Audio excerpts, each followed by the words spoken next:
I believe in the paranormal, but I will go out of my way to weigh out every logical explanation that I can possibly think of before assuming that something is paranormal. I've told myself that this is sleep paralysis to make myself feel better, but it was such an odd encounter. I was 14 at the time that this occurred. I'm now in my late 20s.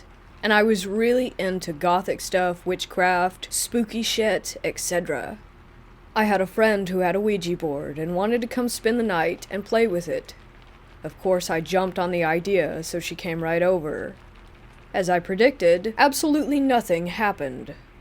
Though at one point the piece did slide off of the board, but we ended up blaming each other. I'm still pretty sure it was her. After a while, as I said, we got bored, and we gave up and went to sleep. About a week later, I came home from school and felt tired, which was abnormal for me because I'd normally throw my backpack down and immediately go outside, but I decided that I would take a nap. No one was home except me. I went to bed and passed out immediately. I woke up and couldn't move, and panicked. I've never had sleep paralysis before, nor had I even heard of it. So needless to say, this was horrifying. I then levitated off of my bed and toward the middle of my room, where I began to rotate in a slow circle. I felt like I was screaming internally, yet no sound was coming out of me, and then I finally woke up. I bolted out of my room and stayed up for the rest of that day. My mom insisted that it was sleep paralysis, and reassured me that it happens to people sometimes, so I thought nothing of it, and moved on. About a month later, it happens again, at night this time. I floated toward the center of the room like before, and promptly from there was slammed against my upper walls and ceiling by some sort of force that I couldn't see. I could feel its hands on me though, and I could physically feel myself hitting the wall.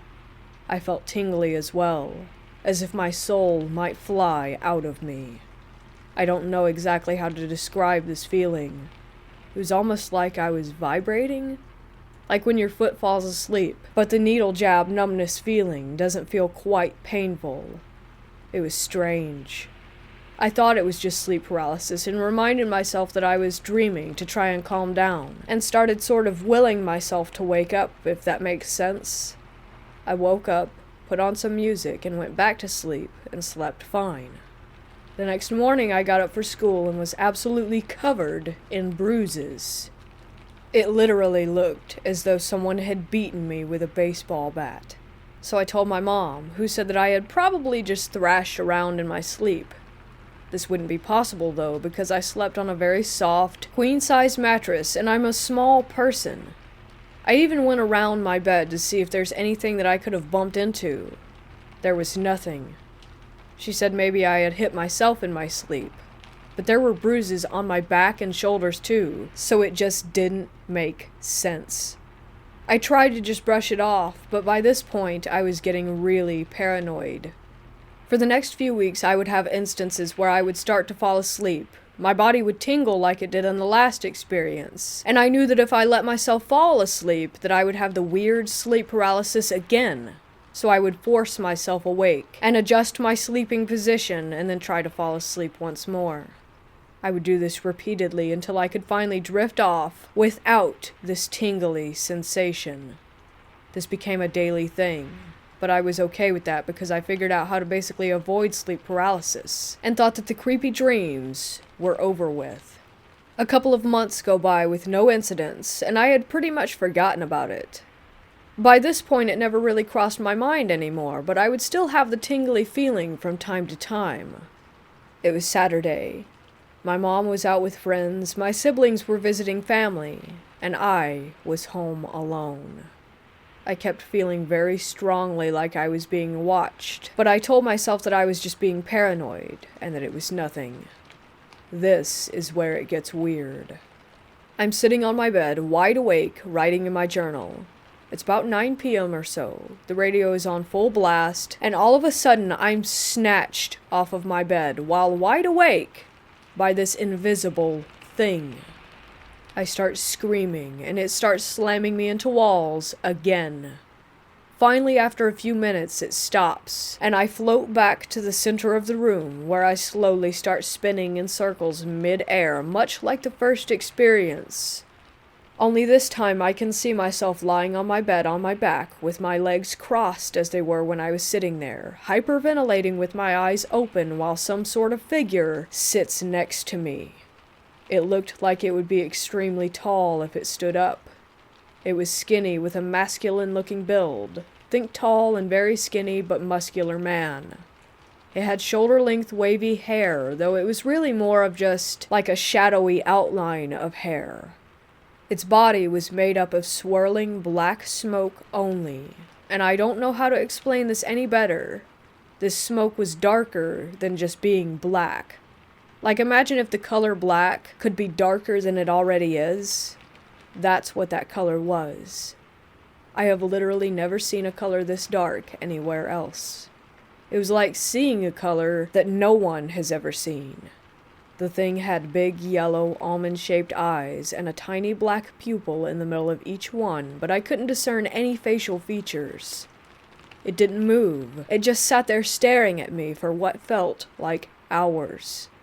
Finally, I jump awake, and I'm laying in a pool of sweat.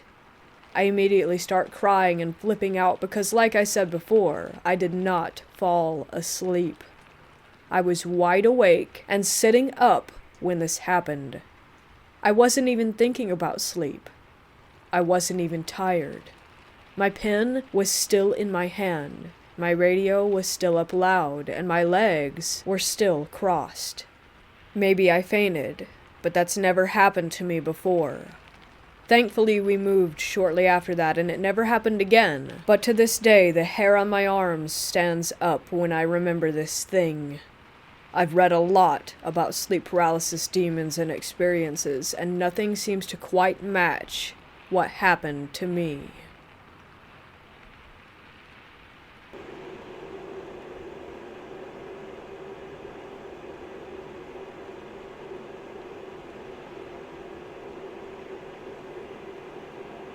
Although I've had several paranormal experiences in my life, I was always a skeptic. I try to debunk my own experiences, like, what if I was just tired? There must be a logical explanation. However, this experience made me a believer. A few years ago, I visited my friend who lives abroad. We decided to go inside an old amusement park that had been abandoned years ago. As a kid, my friend had visited the place every week, so it was pure nostalgia for her. We snuck through a hole in the fence and entered the park. The place was taken back by nature, mostly overgrown and with small, swampy little puddles everywhere. We were nervous about snakes hiding in the grass, and about the big pack of feral dogs roaming the property. But the paranormal hadn't crossed our minds. Upon entering the park, the dogs barked at us, warning us to leave them alone, so we avoided the area where they were and went on exploring. We seemed to be the only people there. After a good 30 minutes or so, we stumbled upon an empty karaoke bar. The place felt off somehow, not like the other buildings we encountered. My friend explains that this building is not what it seems. Karaoke bars in her country are often a cover for alcohol consumption, which was illegal back then, and prostitution. She doesn't recognize the place, which is weird since she spent a big part of her childhood at the park. We figured that it must have been a bit hidden away from the crowds, since it was most likely linked to illegal activity. The moment that we entered the building, my attention was immediately drawn toward a creepy door with a broken glass panel.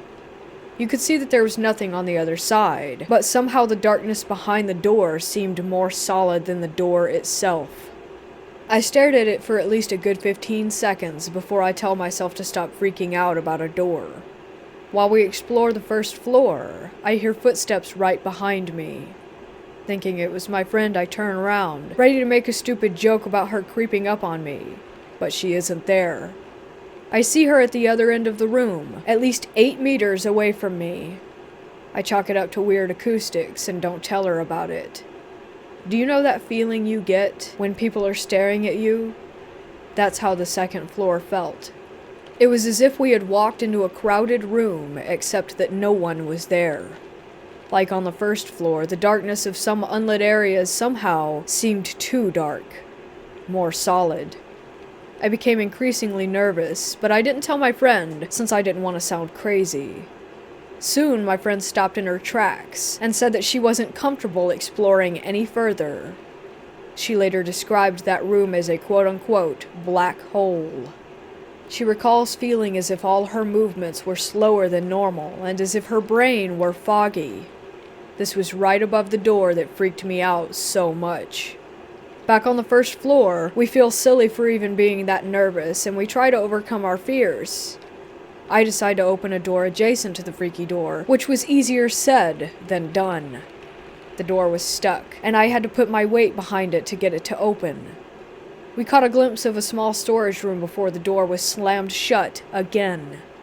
We almost made a run for it, but since we stubbornly didn't want to give in to our fears and be wusses, we took a few more pictures of the room before we left. Once outside, we rationalized it by saying that it must have been some sort of animal, a stray dog maybe, but we were not convinced. Opening the door took some strength, so what animal could have closed it with such force? There was barely any space between the open door and the wall, so I doubt that it could have been a person hiding there. We talk for a bit to lighten the mood, and we feel braver now that we're outside again. We decide to visit her favorite attraction next, the pirate ship. In the past, it would swing back and forth, but now we couldn't get it to move no matter how much we tried.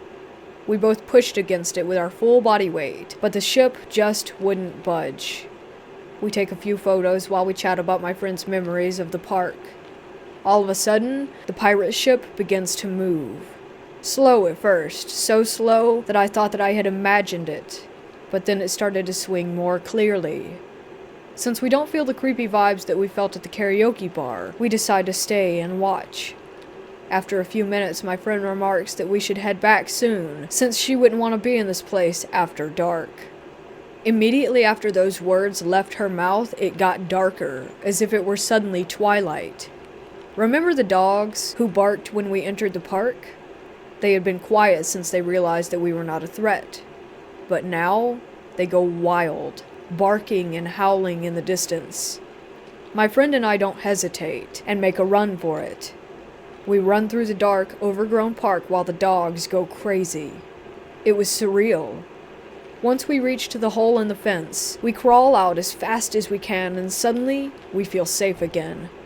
I swear, once outside, the sun was shining bright. We looked up to see if it was just a well-timed cloud that had moved in front of the sun, but we couldn't see anything. To this day, my friend is convinced that something told us to leave, since it got dark right after we decided to go home once it was getting dark. I don't believe in these kinds of theories, but feeling-wise, it genuinely felt as if we had went through some sort of gateway when we entered that area. As if it was its own little world. The contrast was just that big. Back home, we talked about our experiences. Apparently, we both felt uneasy in the karaoke bar long before we actually voiced those feelings. I told her about the creepy vibe I got from the door, and showed her a picture that I took of it when we first entered the building. She tells me she felt the same thing, and took a picture just before we left. Upon comparison, we realized that the door is cracked open a little bit in my photo, but in hers, it's half open. These photos were taken 5 minutes apart, and it seems very unlikely that someone snuck in to open it while we were on the second floor. The dog pack was in a different area of the park, and there was no wind that day. I don't have an explanation, but given our other experiences at the park, this creeped me out even more. Like I said, I have experienced strange things in the past, but nothing like this. In the hour that we spent at that park, I went from a skeptic to a believer. I would love to go back someday and see what happens.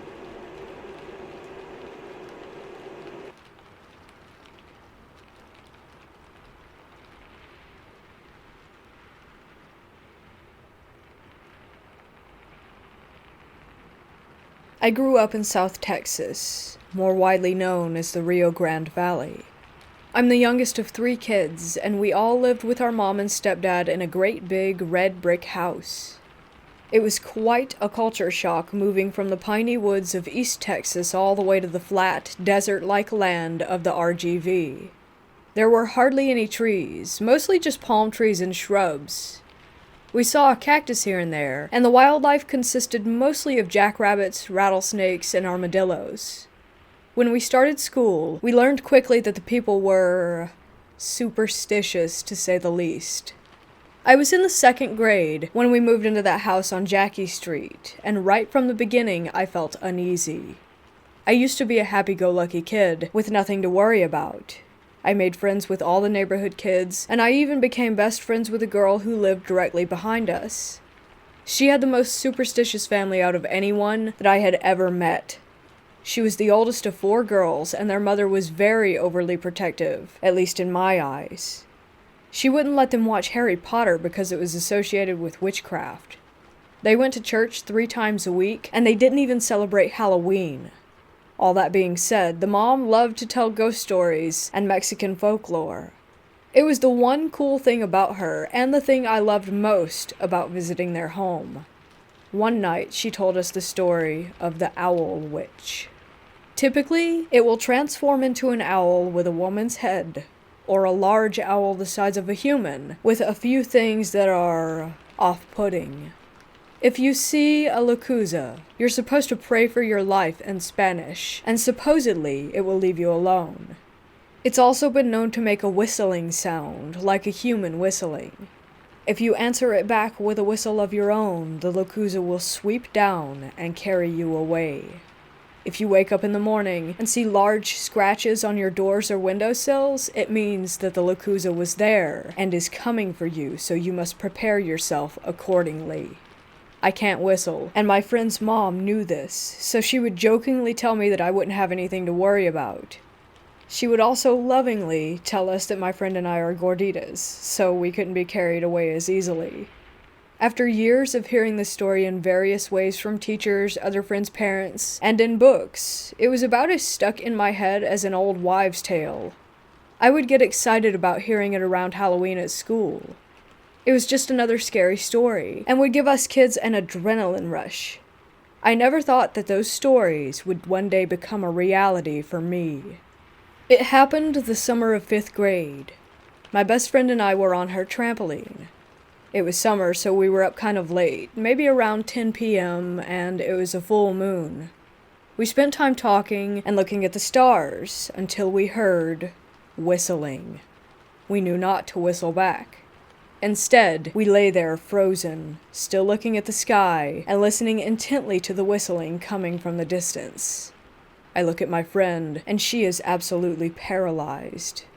She's praying in Spanish and squeezing my hand as tightly as possible. A few minutes go by, and we hear more whistling, getting closer. My friend stops praying and says that we should head inside. I agree without hesitation, and we start inching toward the edge of the trampoline to escape. In that moment, I hear it, and I'll never forget the bone-rattling sound and the twisted image that scarred me for life.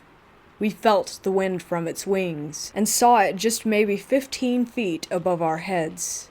A huge, snowy white owl, maybe 12 feet wide from wingtip to wingtip, floating right above us. Its eyes were jet black, and it looked mostly like an owl, but its feet were human. It had huge, human feet with long black talons that seemed to twitch as its cold, demonic eyes stared down at its prey. It locked eyes with me and let out a screech. My heart jumped into my throat, and I have never ran inside a house so quickly. We cried together while praying as we heard it continue to flap around outside. We held on to each other with her rosary in our hands and continued praying as loudly as we could. All of a sudden it was gone, onto its next victim. We're both terrified of owls to this day. We won't even look them up in books. Every time I see one, I think of the face of the Yakuza. Almost human and almost owl. A strange, demonic hybrid not of this world. Believe the tales. Don't go outside alone, and never respond to strange whistling. something might just snatch you up and carry you far, far away.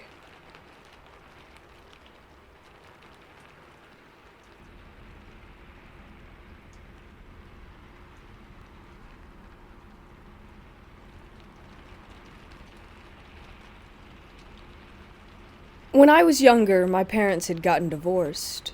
My dad was an abusive alcoholic who drained my mom out of a lot of money, so my mom and I left at the time. My aunt offered to let us stay at her house until we got back on our feet. Now, my aunt lives in the countryside. It's miles of farmland and a few houses every now and then. Her neighborhood is small, but everyone keeps to themselves. The area my aunt lives in is called the Base. Apparently, soldiers were housed there, and eventually died and were buried on that land. Don't know the exact history, though. Driving to her place at night is super creepy and confusing. You can easily get lost, so everyone aims to reach home before the sun sets. Now back to my story. My aunt had a second house, not too far away, where her family would go to do gardening and just chill out sometimes. My cousins and my aunt thought it would be a great idea to spend a night there. The house was an old, abandoned Baptist church converted to a house that my aunt had inherited. The previous owner was a seer woman and would do readings and even give exorcisms for people. My aunt took care of her when she was ill, therefore she gave the house to my aunt. The inside was run down, one couch for about 10 of us. Yeah, it was a big family. And a dirty bathroom with an annoying leaky pipe. Light barely entered the house during the day. It also gave an eerie vibe to it, because being in that house or on the land, it was always dead silent despite being surrounded by nature. That night, we all had these little rooms to sleep in, with there being so many of us that we had to share. My mom and I were in one room when I woke up to the sound of the wooden door being creaked open. I turned to see my mother upright, shaking and obviously full of fear. No one came through the door, but you could hear these loud, heavy footsteps around and inside the house. It woke everyone up, so we all huddled in the living room. All of a sudden, the lights cut off. We lit some lamps, and my uncle was getting ready to check on the noise outside when a loud banging came at the front door. It was around 1 a.m., and this place was completely deserted. We all stood still and quiet, and then the banging grew even more violent. The door began to shake, and a guttural, demonic voice was asking to be let in. Panic and terror struck all of us. My younger cousins began to scream and cry because the voice was unnatural, pure evil. The adults sent us into one room and they formed a prayer circle in the middle of the living room. Everyone's backs were turned to the window, but I was the only one facing it, and I remember very clearly seeing a tall man with horns and a red aura looking back at me from outside. He was smiling at me, motioning me to come toward him. He had these long black fingernails that he began to scrape the window with. At this point, everyone could hear it, but by the time they turned to the window, he had vanished. However, all the doors started banging and the windows were rattling. We kids all ran out to the living room and joined the prayer circle, reciting the mantras from my religion, and then suddenly it stopped. The sun was now peeking in. It was 6 a.m. Everything felt like an hour, but we couldn't account for the rest of the time that had passed. We stayed for a few months in my aunt's original house without ever visiting that second house. My mom eventually got remarried, so we moved. It's been about 17 years or so since that incident, and we rarely visit my aunt, like maybe once or twice a year. Since then, however, the house has been demolished. My aunt has said that strange things occurred whenever she was on that land after that incident, and she felt like she was being watched. She couldn't handle it, and they eventually sold the land, too.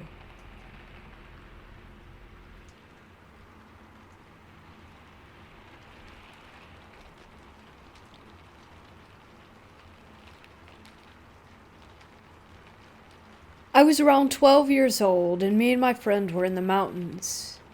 I can't recall the name of the village, but it was situated in the Czech Republic.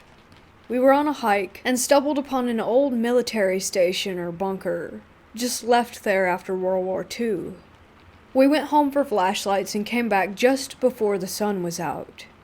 We went inside and found that it had like 2 or 3 floors underground, maybe more, with a 40-meter well full of frozen water on the ground floor. We decided to go down and explore. First floor, there was nothing unusual, just some empty concrete spaces. We went another floor down, and I saw some things on the ground that looked like dead rats from a distance. I laughed it off and went to take a closer look. They were bats, about 10 of them, just lying down, dead. They weren't like violently smashed or anything. There was no blood. It was as if they were just sleeping, not even rotten or decaying. I poked one with my foot, and the thing just rolled over. I started to get a little scared, but eager to explore further. My friend was basically halfway up the stairs at this point, nervous laughing, saying, "Yeah, we should really go, I have a bad feeling," or something like that. I was almost pulled to continue exploring. Half of me knew that it didn't feel right, but I ignored my friend and continued on. I was almost there, and I suddenly got sick in my gut. That feeling that's screaming in you, the adrenaline. I took another couple of stairs, shining with my flashlight ahead, and then I saw it. I scanned the whole floor, seeing the stairs that went even further below collapsed, so no getting further down, and as I looked across the room with my flashlight, there was a spot that it could not illuminate. In the middle of that spot, there stood the shadow of a man. The flashlight's beam just couldn't get through the form of it. It ate all of the light. I then realized how cold that it had become. I could see my breath. I was staring, paralyzed, for what seems like minutes, but was probably only a couple of seconds. The shadow got a little closer as I blinked. No need to say, I bolted like I never did before, not even caring if it was behind me or what it was. Just running for my life. I got to the entrance and my friend was looking at me horrified, and I just told him to run while rushing past him. We sprinted for about 5 minutes, then confirmed that yes, we were still alive. When we got home, he told me that he had seen something in the corner as I ran past him, so it wasn't just me. His father told us the next day that a lot of soldiers had died there, and there's even an army museum nearby. So was it the ghost of a soldier or a shadow person?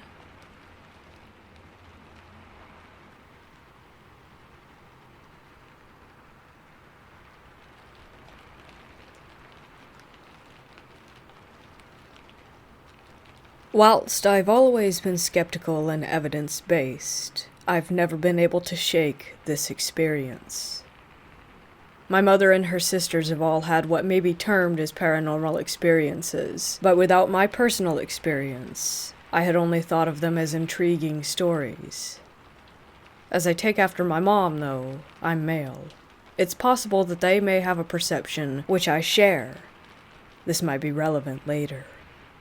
In the mid-1990s, when I was around 21, I moved into the top floor of a 3-story building in Birmingham, Edgbaston, UK, which had been converted into flats.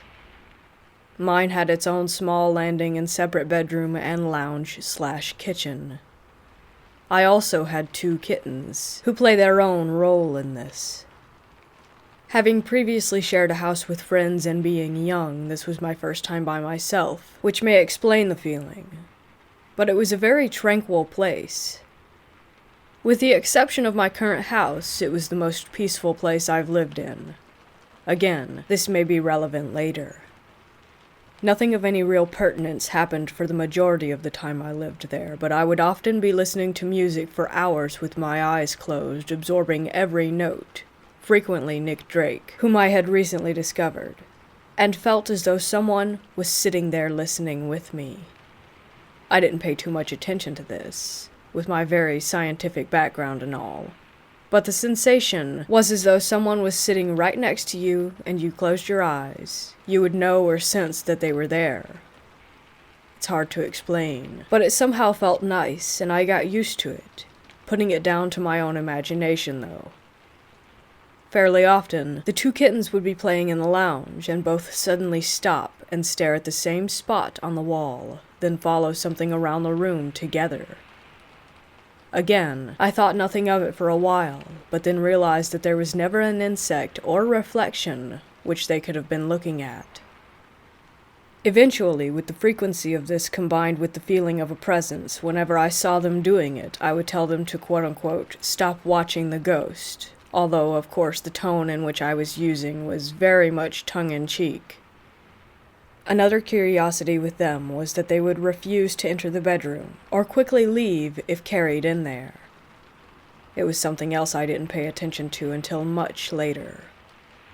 I had lived there for about a year and a half and decided that I would save some money and share a house with someone that I knew. When I told the landlord, he commented that of all his properties, this one was very much an outlier and that no one apart from me had ever stayed there more than a few weeks or a couple months, and that I had been there 18 to 24 months. So, a few weeks before moving out, the first noticeable thing happened. At the foot of my bed is an outside wall with a small window to the left. As I lay down in bed one night, the only light was moonlight and a distant street lamp. I closed my eyes and realized that although dark, I could still see the room around me. I thought my eyes must be open, so I scrunched them shut to be sure. It sounds odd, I know, but I could still see, and was definitely not asleep.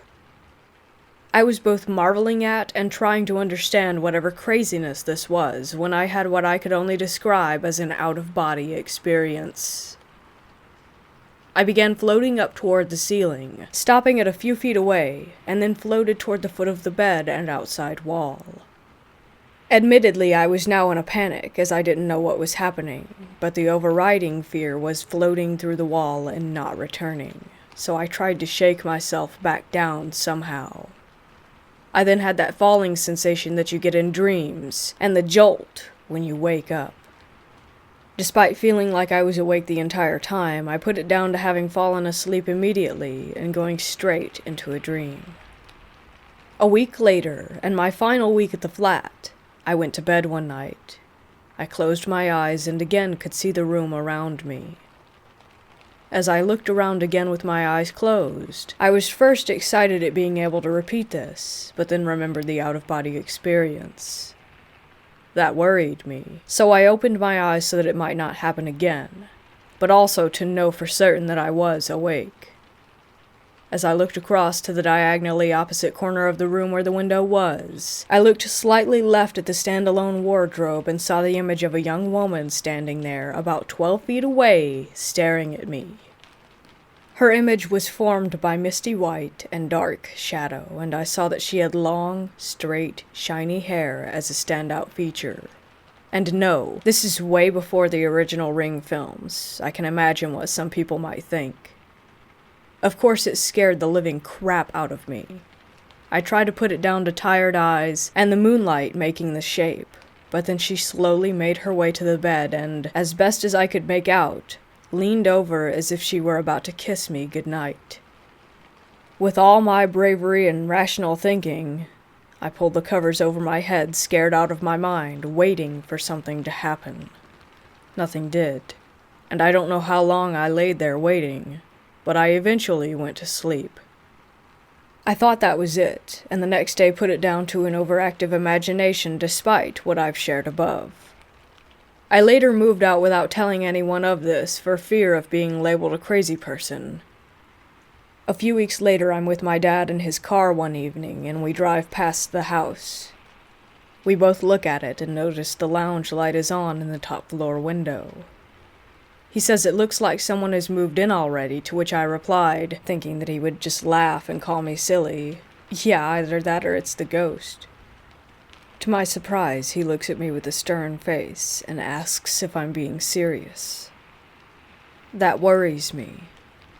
He pulls the car over and says that it's really important, and he's deadly serious, to let him know if there's anything I should tell him. So I start relaying to him what I've said above, and he's obviously concerned.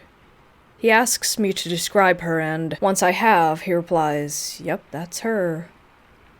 I think I was more shocked at that moment than the night I actually saw her. He then tells me, "When I said where you had moved to, your nan wanted you to move out right away, but we didn't say anything to you as we didn't want to worry you.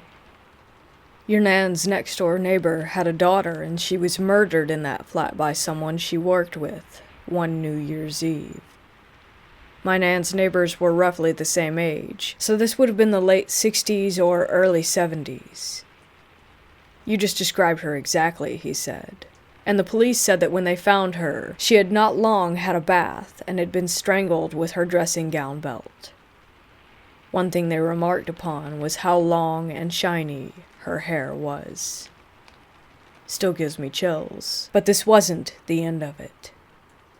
At this point, I still hadn't told anyone apart from close family about my experience. I was trying to avoid the loony label. I was in my early 40s and working at a company as a software tester. As I say, my mindset is technical and fact-oriented. A guy starts on my team, 10 years my senior, but we have the same interests and personality, and we get on great. We're still friends to this day. A horror movie had just come out, so we're talking about it, which leads to talk of other similar movies, and then he tells me about a scary experience he once had himself. He said that he was lying in bed one night, and suddenly had the sensation of being strangled. He said it was so vivid that he swore it was real, but opened his eyes and no one else was there. He lived by himself in a flat. I asked him where this was. Same area. I asked him the road, same road, house number, flat, same one. He'd lived there about 10 years prior to my stay in it. That was the first time that I then told someone else about what I had been through. If this was paranormal, did she show herself to me because of the links between our families? Is this why the flat was so peaceful for me and not previous tenants, if that was why they had moved? Could I see her because of some ability, however small, which does run in my family? Is this what the kittens could sense? I've had a few other separate experiences, and so has my family, but they're for another post. Despite that experience, I'm still skeptical. There are so many questions that I just can't wrap my head around. For example, how would a spirit have conscious thought or action? How do clothes become part of an apparition? Why do we have little, if any, hard evidence? At the same time, I have no other explanation for what happened other than it was a lot of weird coincidences. I understand that to many this is just someone else's story, but at the same time, there is still an unthinkable amount of secrets to the universe that humanity has yet to unlock.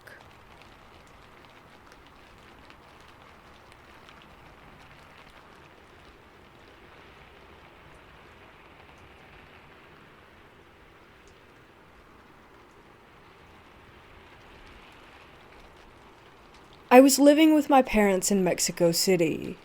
They were missionaries preaching the gospel. When I was 7, we were living in a small town. One day my mom woke me up around 3 or 4 in the morning. She brought me to the window and said, "I wanted to show you why we are here and why we do what we do."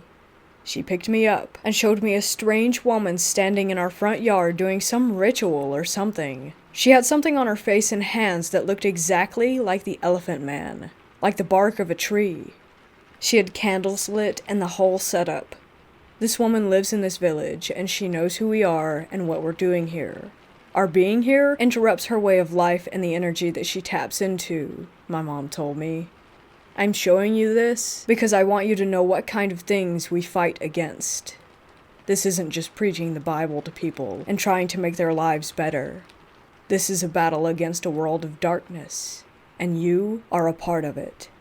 My parents knew this was serious, but weren't really that worried about it because they could just pray it off and nothing ever happened. I bet that made the woman even more angry. On that day, I realized that witches are real and not just a fairy tale, especially since she had stuff growing on her. Demons really do give some sort of power to people. That day was not only a crazy experience, but the most terrifying thing I've ever seen. We moved 2 years later because I wanted to be a normal American kid that goes to school and has friends and stuff. A few years after we left, a family that we knew and had worked with died from a truck driver not seeing them on a cliff. I can't help but wonder if that was just a freak accident or something more. The whole thing creeps me out.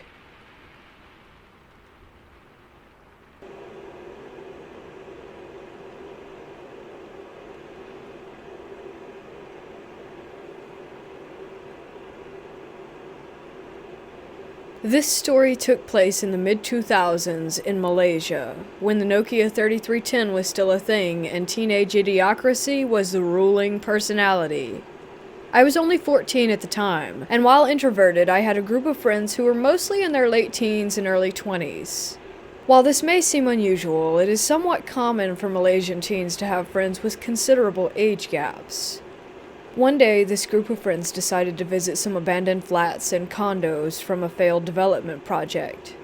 The reason? They wanted to try their hand at ghost hunting. Not wanting to be called a coward, I naturally took up on their little excursion. It was planned that we would visit these supposedly haunted buildings on a Thursday night. The night rolls around and there we were, 20 people including myself, arriving at the abandoned flat. The flat, darkened by grime with windows missing, presumably detached by junkies to be sold for some small change, loomed over them.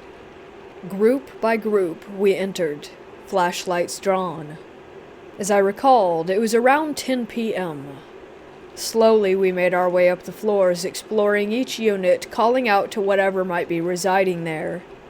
The men's group had splintered into their respective groups, their hushed conversations, callings, and the occasional bouts of snickering and laughter echoing throughout the apartments. I stayed close to my group, not taking the chance of losing sight of them for even a second. For about 2 hours we were exploring, calling out to whatever ghosts or spirits we believed were making this flat their home, but we received no reply. At this point we were tired, bored, but most importantly, hungry. After a couple of calls between the heads of each group, it was decided that we would end the night and go have something to eat. So off we went, a small convoy of cars to the nearest restaurant. As we arrived and settled in, again in our own little groups, we ordered our drinks and food and started shooting the breeze. The topic about the abandoned flat was initially on the table, but was quickly dismissed since we never found anything interesting or experienced anything ghost-related at the location. That is, until one of the restaurant servers marched up to our table. His face was stern, and he was pointing at the younger kid who was sitting quietly, minding his own business, and he asked, "Who are you?" No reply. Again he asked in a louder, more demanding tone. At this sudden outburst of questioning, we were all stunned, and had our focus to this server and that kid who was still keeping quiet, with his expression blank. The server turned to all of us and asked, "Where were you just now? Where did you drive from?" A guy from my table told him that we had just left that location. The server looked at us, and still with his eyes on us, pointed to the kid he was questioning, and asked all of us, "Do any of you recognize this kid?" 19 pairs of eyes shifted toward the quiet kid, and it hit all of us at once. None of us knew him. We made a head count and totaled 20 heads, including this kid. My group leader asked the kid's group leader if he recognized him, but he said no. "But you drove him here, right? You were with him, right?" they were asking. "Yeah," he said, "but I don't know this kid." At that, the server turned to the ashen-faced group leader and told him that his friend was still at the flat. He said, "You go return this thing, and you find your friend. Only you and your group. The others cannot come unless you want someone else to be switched." We shifted in our seats, and after what felt like an eternity, the guys at that kid's table got up, went to their car, with the kid following them without asking or invitation. Even after food and drinks arrived for the remaining men, any appetite that we had before had dissipated. The rest of the story was told to me by my friend who heard it from the group leader with the quiet kid. When they returned to the flats, they swept through each floor, every unit, and every room, looking for the missing kid. The thing that switched places with the kid? The entire group dare not look its way, as it tailed behind them while they searched. They felt its presence as they climbed the floors, sensing it growing more and more incensed as they neared the top. It took them about an hour before they found who they were looking for, passed out in a room on one of the upper levels. When they found him, they felt the malicious anger of the presence vanish, and then they mustered the courage to look over their shoulder. The kid was gone. They didn't hesitate in getting themselves out, not even bothering to fully awake the passed-out kid and ask about his condition. One of the bigger guys grabbed him and they all ran, each of them praying to whatever they believe in to protect themselves from whatever resided in that abandoned flat. They got to the car, practically throwing the kid they found in the back seat, and after the engine sputtered to life, the driver buried his foot into the gas pedal and they sped away. As I recall all of this, I remembered a conversation that I had with one of my Malay friends who is a little serious on matters of the occult. His stance when it comes to them: we don't disturb them, they don't disturb us. So don't go snooping around in their territories.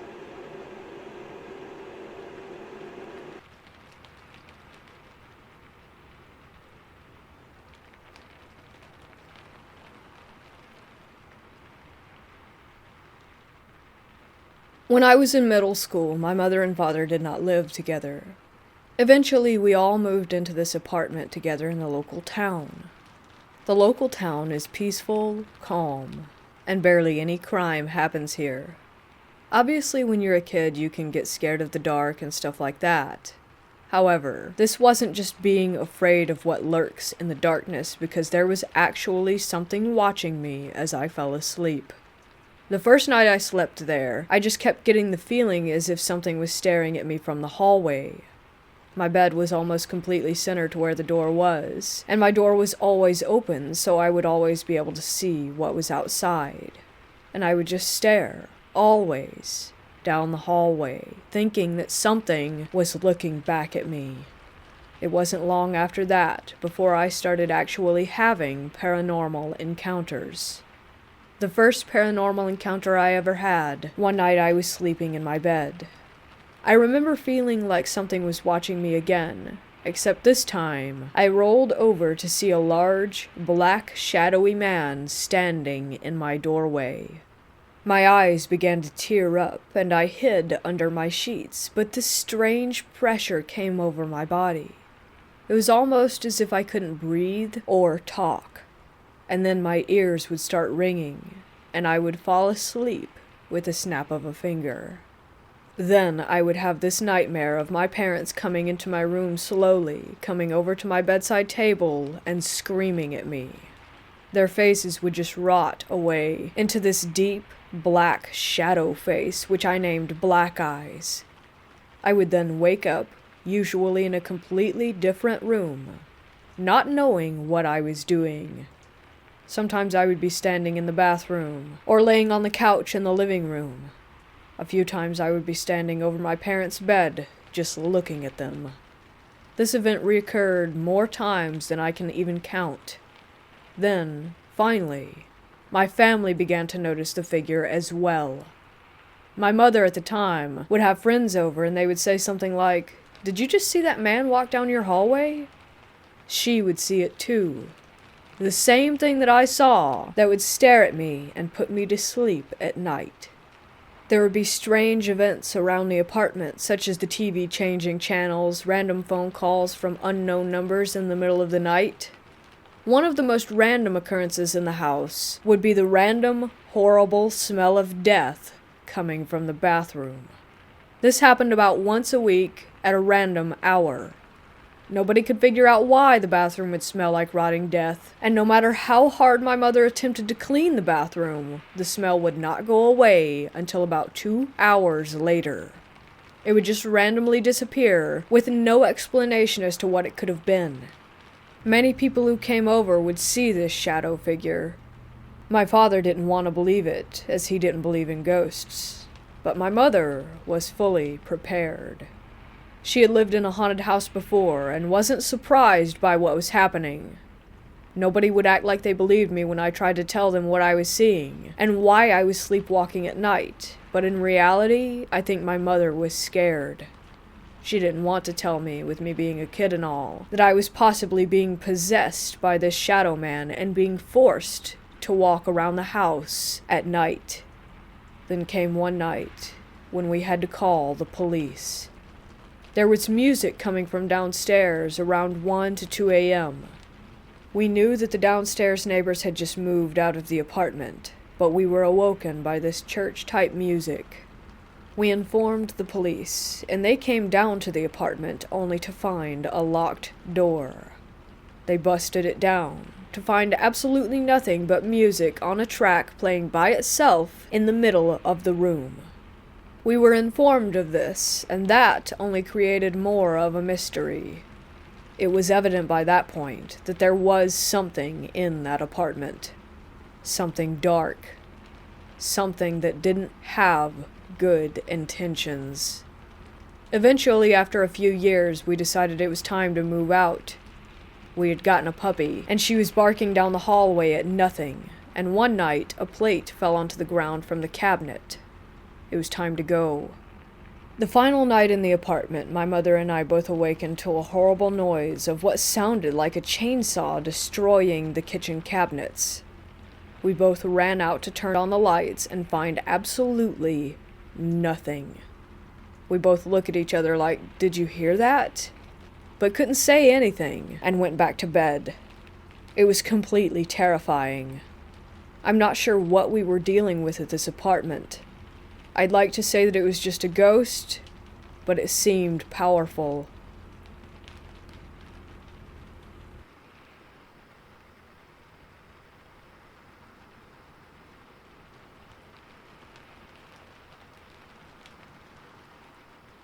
In 2017, my girlfriend and I moved into a tiny, kinda crappy house in our college town. The house was made by a couple of students a few years prior, so the architecture was a bit sloppy. For example, the roof was flat. Take note of this because it'll be important later. However, the house was really cheap and close to campus, so it seemed like a total steal. The first couple months living there, nothing out of the ordinary happened, but it wasn't too long before we began experiencing strange paranormal activities. The first odd occurrence was with our smoke detectors. Our smoke detectors would go off constantly. It was strange because they would go off even if there wasn't smoke in the house, from our bad cooking, for example. We thought that maybe it was because of old batteries, but no matter how many times we changed them, it never made a difference. It got to the point where they were going off 3 to 5 times a day, and at that, we just broke down and took the batteries out of them altogether. Note, there were 6 detectors in total. However, even without the batteries, the detectors were still going off. So out of desperation, we turned off the entire smoke detector circuit to the house. It was at this point when things started getting really out of control. The back room/storage room in the house always had a really eerie feeling, like someone was watching you or standing just behind you staring down at you. Thankfully, me and my girlfriend's bedroom was the furthest room in the house away from the storage area, so I avoided it like the plague. Anyways, one night around 3 a.m., the smoke detector in our bedroom goes off. However, it's not the usual repetitive beeping, it's a single, long beep. It sounded like when someone holds the test button on a detector. Frustrated, my girlfriend grabs a chair from the dining room and stands on it to reach the detector, but moments before she touches it, the beeping stops. We both groan in irritation as she goes to put the chair back, but before she makes it to the dining room, the detector down the hallway from our room makes the same continuous beep. Just like before, she stands on the chair to reach the detector, but right before grabbing it, it stops. Our smoke detectors continued this pattern all the way back to the creepy storage room. This happened 2 more times that night. It was as if whatever was messing with us was trying to lead us to its space. This would happen to us at least once or twice a week for the next 1.5 years that we lived there. Shortly after the encounters with the smoke detectors, the house became absolutely infested with bugs. There was no history of bug issues when we bought the home, and it started almost immediately after our first experience with the detectors. Bugs would pour out of light fixtures, small cracks in the walls, counters, and of course, the smoke detectors. Literally 1 minute everything would be fine, and then the next, winged insects or ants would pour out of the walls. We had multiple exterminators come, but less than a week after treating the house, the bugs would be back, just as bad as before. It made us miserable, and I've never seen an infestation to that extreme. It was absolutely unnatural. After these events, we began feeling really terrified and depressed. We both hated being home, but there was no other place for us to go. This was when the footsteps started. Remember how I said our roof was flat? At least a few times a week we would hear large, heavy, possibly hoof-like footsteps on the roof. We tried writing it off as being animals, so whenever we heard the steps, we would run outside to see if we could spot whatever the animal was. But there was never anything there. The steps were very far apart from one another.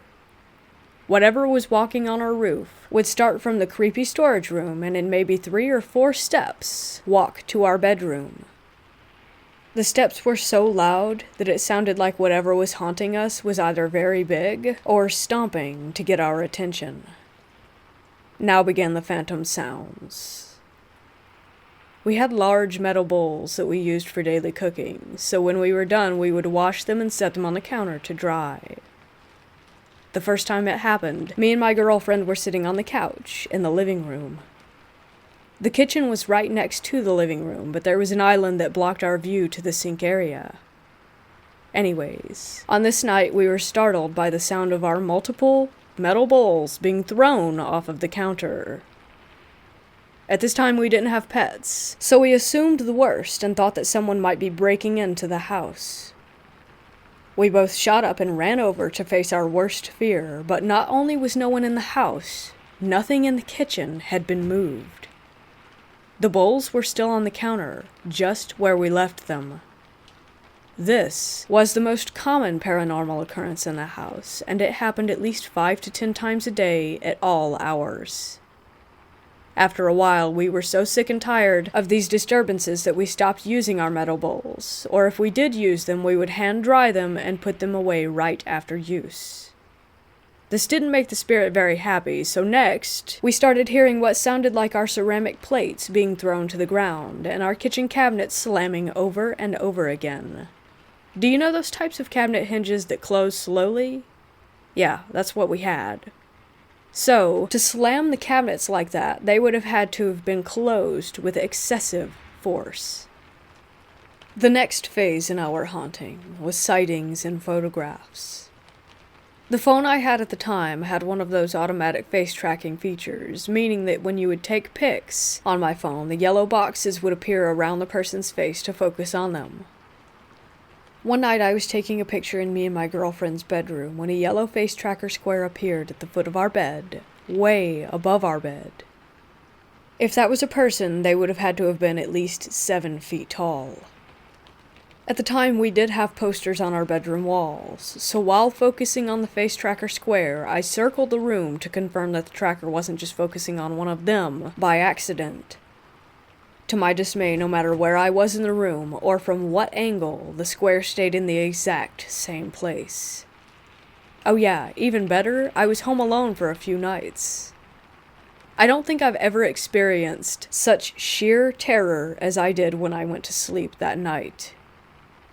After this first encounter, having cameras track faces in our pictures became a constant occurrence all throughout the house.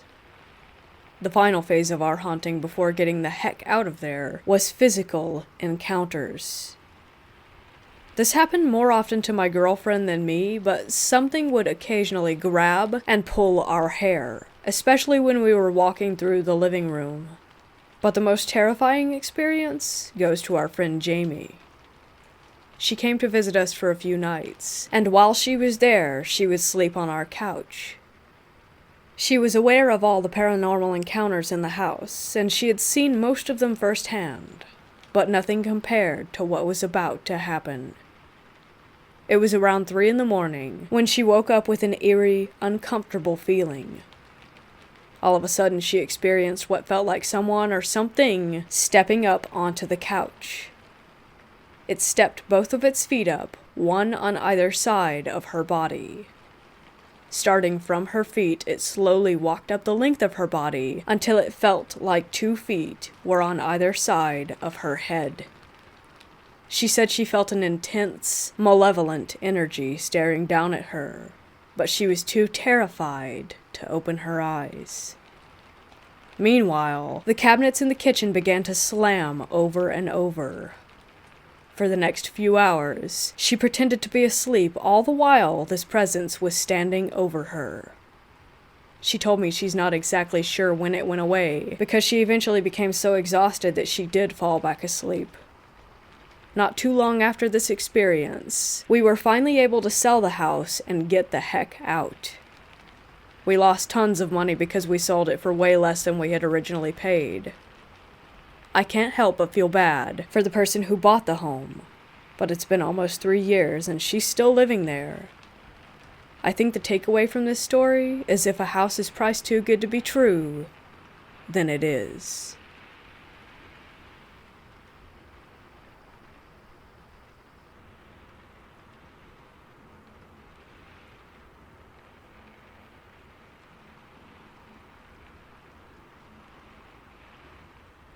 I'm a logical person, and I do consider myself a skeptic, even though I know what I saw, and I know that it really happened. Maybe it's just that I tend to be skeptical about most things. I will, as briefly as I can, describe a little history of the house and the changes my family made to it, because I believe that it applies to what I experienced. I'm originally from a small farming town in Washington State. My parents bought a ranch-style house in this town in the early 1980s, and we lived there until early 1993. The house was built in the mid-1950s, and was known as a party house in the 1970s when my parents were in high school. My parents did a lot of work on the house, as it was a little run down when they bought it. There were many holes punched in the walls and doors. The original hardwood floors were in rough shape, and the family room and original master bedroom had disgusting, torn, brown and lime green shag carpeting. The original master bedroom also had wood paneling on the walls.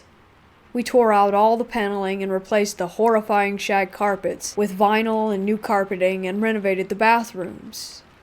The main change that my parents did to the house was they added a new master bedroom to the back of the house and converted the old master bedroom to a large laundry room / sewing and crafts room for my mom. The new master bedroom was added onto the other side of the master bedroom from the original master bedroom turned laundry room. I include all of this because during college, I mentioned what happened in this house to a friend of mine who was really into the paranormal, and he suggested that the renovations my parents did, in combination with it being a former party house where there had been drug use and possibly violence, had stirred something up. So one side of the house was set up as follows, from front to back. Family room, the new laundry room, the master bathroom, then the new master bedroom at the back. The kitchen was to the right of the family room if you were facing the door to the laundry room, and could be partially seen from the family room. Now to my experiences. The Void Man. I do not know how old I was when I first saw it, or how old I was when I last saw it. I lived in the house until just before my 8th birthday. I was between 5 and 7. That much I do know. I mostly saw it when I was in the family room. It would stand perfectly still in the doorway from the family room to the laundry room. It seemed to be staring at me, but it had no eyes. It was a pitch-black void in the shape of a human. There were no discernible facial or other body features on it. It was a body with a head on top. The outline of the body appeared to be slightly fuzzy or misty. I would say it was over 6 feet tall. I should also mention that no one who lived in the house was that tall. My mom was maybe 5'3", my dad is 5'7", and my brother was a toddler at this time, so it couldn't be me misremembering any of them. I would just stand there and stare back at it. I felt frozen and didn't know what to do or say. I felt like I couldn't speak if I wanted to when it was there. I remember feeling a sinking sensation when I saw it. I have one distinct memory of staring at it in the doorway to the laundry room, and I could see my mom working in the kitchen. She was standing at the stove and could have seen it if she had turned her head to her right. She did not notice it. I named it the Void Man at some point. Staring at it was like staring into a deep void, a void that would swallow me up. I don't remember feeling fear exactly when I saw the full shadow person. It was more that I couldn't feel anything. That was not the case for the other way that I would see it. It would like to peek its head around the door frames at me. It would do it several times in rapid succession. That would terrify me. I think that was its intention. I would usually go running off to my room or to go find my mom. I only ever saw the full body of the Void Man from the family room looking into the laundry room, but it would peek its head out at me from both of the laundry room doors. The one leading into the family room and the one leading into the master bathroom. If my parents ever saw anything, they had never mentioned it, and I have never mentioned it to them. I'm sure that there are those out there that will say, well, you were very young, you must be remembering wrong, or you made it up at some point and then it became real to you over time. I wish this was the case. I really do. But I remember the Void Man very vividly. I know that I saw this thing, whatever it was. We moved out of that house in 1993 and moved into one that we had built. I have never seen anything like what I did in that house ever again, but the experience has followed me my entire life. I have a nervousness about open doors and what I might see on the other side.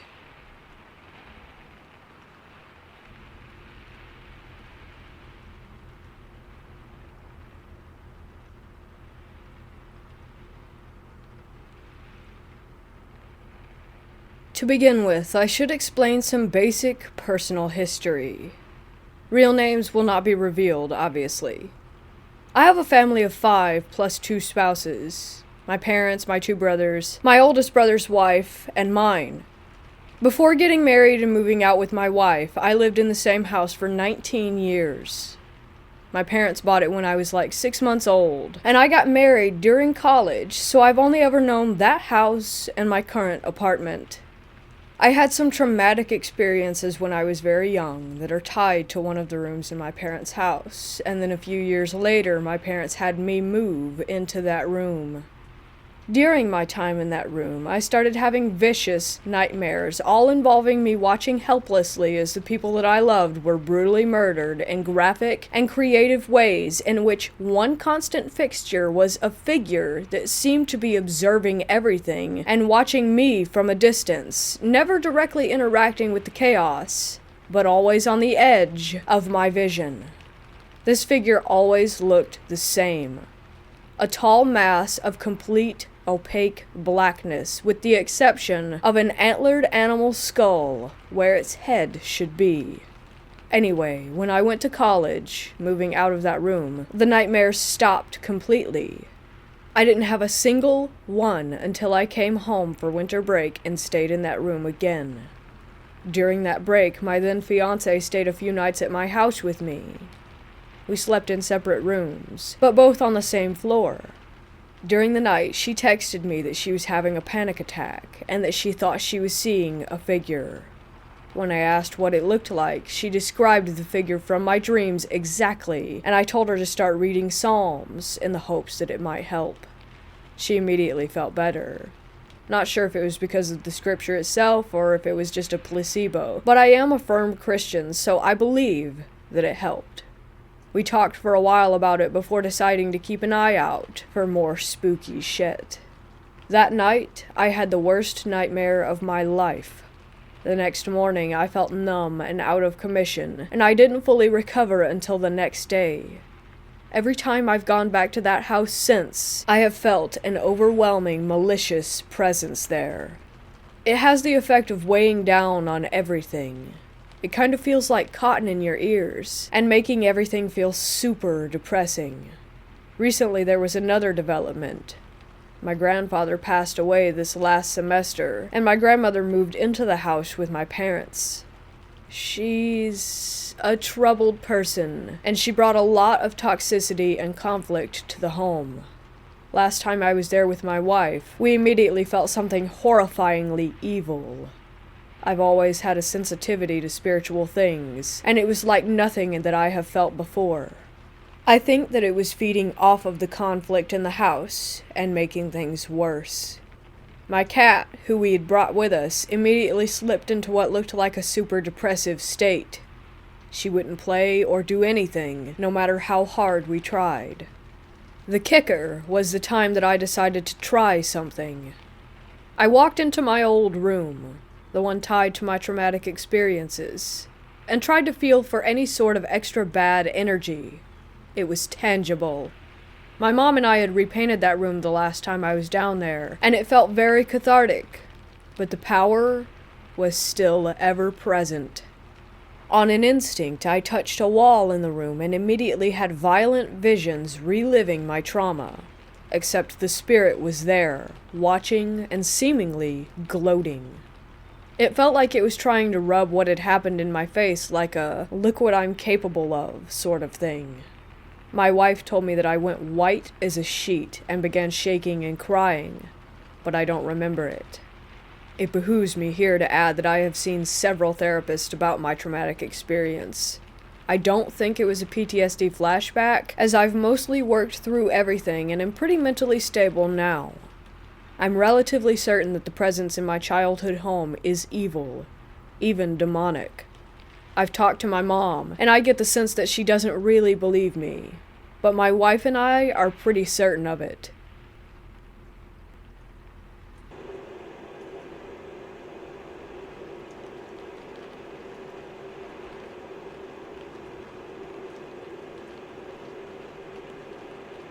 A couple of years ago, me and some friends had a short-lived phase of trying to go and explore as many cool, abandoned places as we could. One of these was a very old hospital that had been closed for roughly 20 to 30 years, I believe. It was pretty central, in a big town, so it was quite regularly maintained as far as terms of boarding up windows, doors, etc. to keep people out. Our first visit started with us climbing through a window near the middle of the building. We pried a plyboard board up from the window, but as soon as me and 3 other friends got in that room and opened the door into the main hallway, we agreed pretty quickly that we shouldn't be there and left. Unusual for us, as we quite clearly weren't scared of much if we were easily able to break and enter into a building in the middle of town. We'd also never been scared and anxious of anywhere before, and it's weird that all of us agreed that we should leave straight away. Our second visit is where it got properly weird. We went back about 2 weeks later, and all of the plyboard on the windows was replaced with metal sheets, which isn't strange for a building in a large town where people break in regularly, apart from the fact that the window that we went through originally was completely open. We climbed through anyway, and got all the same feelings again, except when we tried to open the door into the hallway. It was locked, and felt as if something was pushed up against the other side of it. We went back through the window, and I was last. As I was about halfway out of the window, I heard a young girl's laugh, pretty much directly behind me in this small room, and I nearly fell out of the window trying to get away from it. I thought it was my mind playing tricks on me at first, until one of my friends asked if I had heard that laugh, and that's why I jumped through this window. All my other friends had heard it too, and said it sounded like it had come from inside the room. All of this is pretty normal stuff, and I'm sure that the door being locked or having something behind it was just someone moving stuff around inside if them and their friends were exploring too. The young girl's laugh that we all heard from the room we were in, and how we felt on both visits, is what we can't explain.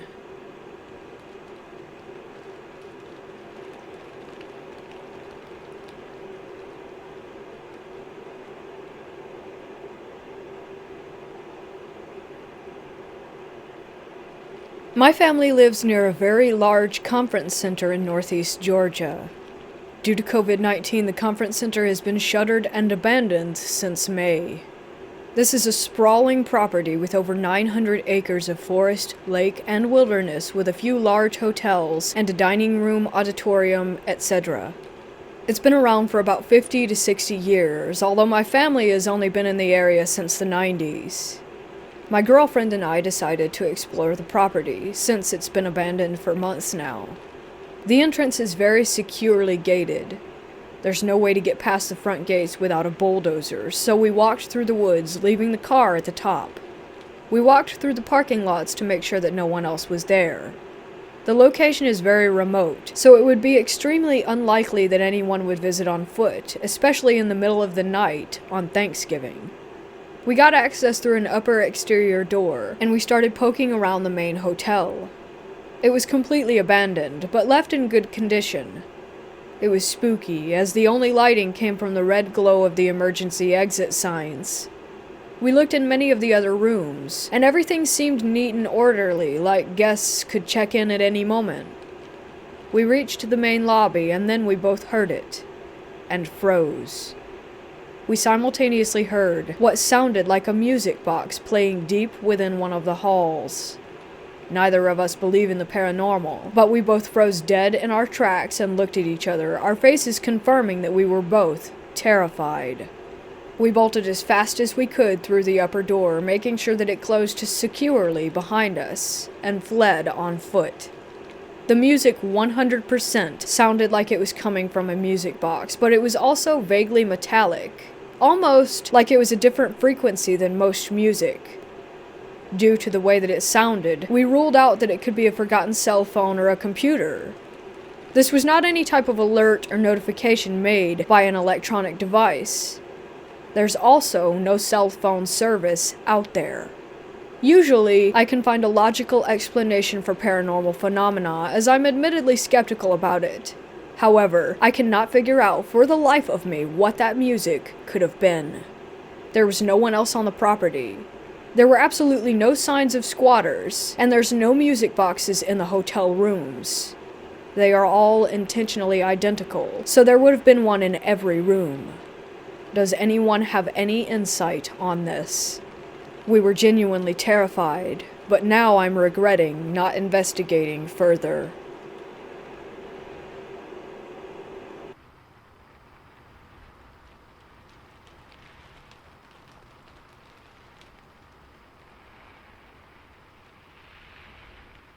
This is a 100% true story that happened to me when I was about 12. I lived in a really small town in central Wisconsin with my family. My mom had gotten divorced when I was 8, but it was her and her boyfriend and all my siblings in the house, minus the 3 oldest. I had finally gotten my own room since the 3 oldest moved out, and was so excited, but for the first couple months I didn't sleep in there because I was too scared, so I would sleep with my sister in her room. As we were getting ready to move out of that house, I finally worked up the courage to sleep in my room by myself. My bed was positioned so that when I laid down on my back, I was facing the door. This night in particular, I had kept the bedroom door open because it was a really warm summer night. I remember waking up sometime in the night. I have no idea what time it was, nor do I think I would remember even if I had looked. Anyway, when I woke up, I turned over onto my back and happened to glance outside my door. When I did, I saw this black silhouette of a man who I thought looked just like Abraham Lincoln. Tall, thin, with what looked like a top hat and a beard. He was standing right outside my door next to the railing that led to the stairs. I remember staring for a moment, but getting freaked out and covering my head with the blanket and going back to sleep. Fast forward about a year to where we were moved into our new house, a small mobile home in the middle of nowhere, and I had a dream. In the dream, I was back in the old house, my childhood home. I remember all I could think was, I'm home. It felt so calm, so familiar. Everything was exactly how I remembered it, down to my messy room. In my dream, I went exploring through the house, reminiscing. I was so glad to be back, but then I woke up. It was such a nice dream, but I eventually forgot about it. And that was when I had my second dream. It was roughly a month or so later. I was back in my old home, but something was off. As I was walking through, I realized that things were missing. The china cabinet in the dining room was gone, and so was the stereo we had in the living room, and so on. Just little things. It didn't feel as familiar or as happy as the last dream that I had had, but when I woke up yet again, and just like the last time, I eventually forgot about it. Fast forward again to probably 2 or 3 months later, and I had another dream. I was back in my childhood home, surprise, surprise, and again things were missing and the whole energy just felt off. I remember feeling very uneasy and uncomfortable there, but I couldn't leave. And then I saw it again. The Abraham Lincoln-looking shadow that I had seen a year before. He was just wandering the halls upstairs. I got really freaked out and tried to leave, but then I woke up again. And again, I forgot about the dream not too long after. Finally, just a few short months later when I was staying at my grandparents' house, I had what would be the last dream. I was back in my old home again, and this time, everything was gone. The whole house was empty. It probably looked like that because that was how it looked the last time I saw it, right before we officially left. But anyway, I was walking through the house feeling so creeped out, and again like last time, just wanting to leave. It no longer felt like home. Then there was this man or figure. It didn't look like the shadow that I had seen before, but I couldn't make out any features either. He asked me if I was okay, and I said no, and that I wanted to leave. Then he asked, "Would you like to leave with me?" and held out his hand. I got such a bad feeling from him that I said no. He started promising me that if I went with him, that I could go back to my childhood home, back to what was so familiar and happy to me. But I refused, and then I woke up. After that, I told my sister everything. From the shadow man that I saw first, to all the dreams that I had. At first, we thought that maybe I was having some sort of psychic visions, but a few years later, I found out the truth. I found out that the silhouette that I saw was a shadow person after I watched a video by Haley Reese on what they are. Then a couple more years later, after meeting my boyfriend, whose whole family is very into the supernatural, I found out what the whole thing actually meant.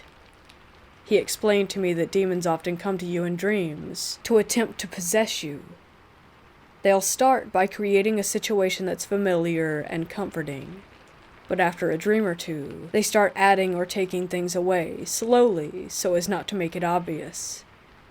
You start to become uncomfortable and threatened and scared, until one time they're the only thing that makes you feel safe. And that's when they have you. They'll promise you everything good you could ever want, and as soon as you say yes, you're saying yes to them taking over your body. My boyfriend explained that I was very smart for saying no, and for telling my sister. Because by telling my sister, I basically broke the demon's hold. That's apparently why back in the old days, people would tell their dreams to someone. Because it basically breaks the hold of whatever demon or spirit may be trying to possess you.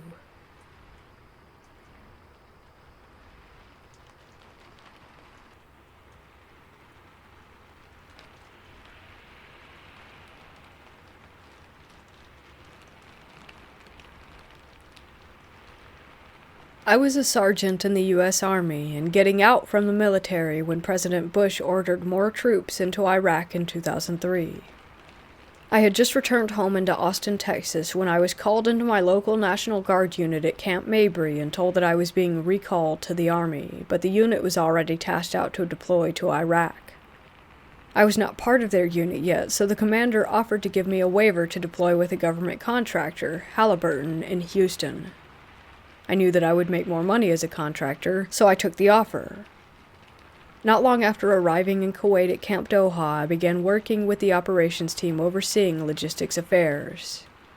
We would oversee the daily convoy of supply between Kuwait and Baghdad, a route riddled with IED incidents, small arms skirmishes, and almost constant breakdowns of Army and civilian vehicles. Because I was an SAW gunner in the 1st Infantry Division while in active duty and was technically still in the Guard, I was often in the convoys manning a mounted weapon that accompanied the mostly civilian convoys. During these runs, we had a few strange encounters in an area south of Baghdad, known then as Camp Babylon. Occupied by French troops, but then designated an archaeological site for obvious reasons, Camp Babylon was set up in the area that was said to be originally inhabited by the famous Tower of Babel. Indeed, there were ruins there that did look like a massive structure once stood at that spot. I had 2 strange incidents happen to me while passing through there. The first incident seems to be a bit benign, but sets the mood for the second. We were passing through Camp Babylon in the afternoon one day when our convoy took small arms fire. The SOP at the time, standard operating procedure, was to stop the convoy and return fire. This was because in the past, such incidents ended up being a long gunman attempting to scare the convoy into running into IEDs on the road. Because of this, the standard operating procedure changed to stop the convoy, dismount, and return fire. While engineers looked for explosive devices on the road, we scanned the horizon for enemies. Nothing. They most likely fled immediately. However, the ruins around Camp Babylon were alive with shadow figures that seemed to move about the area. Several times we would spot the figures, but they would instantly disappear. A contractor lying beside me with his weapon commented, "How odd that we were in the shadow of Babel and fighting the supernatural." I didn't respond, but knew that he was a 32nd degree Mason who was really into the arcane aspects of Babylon, etc.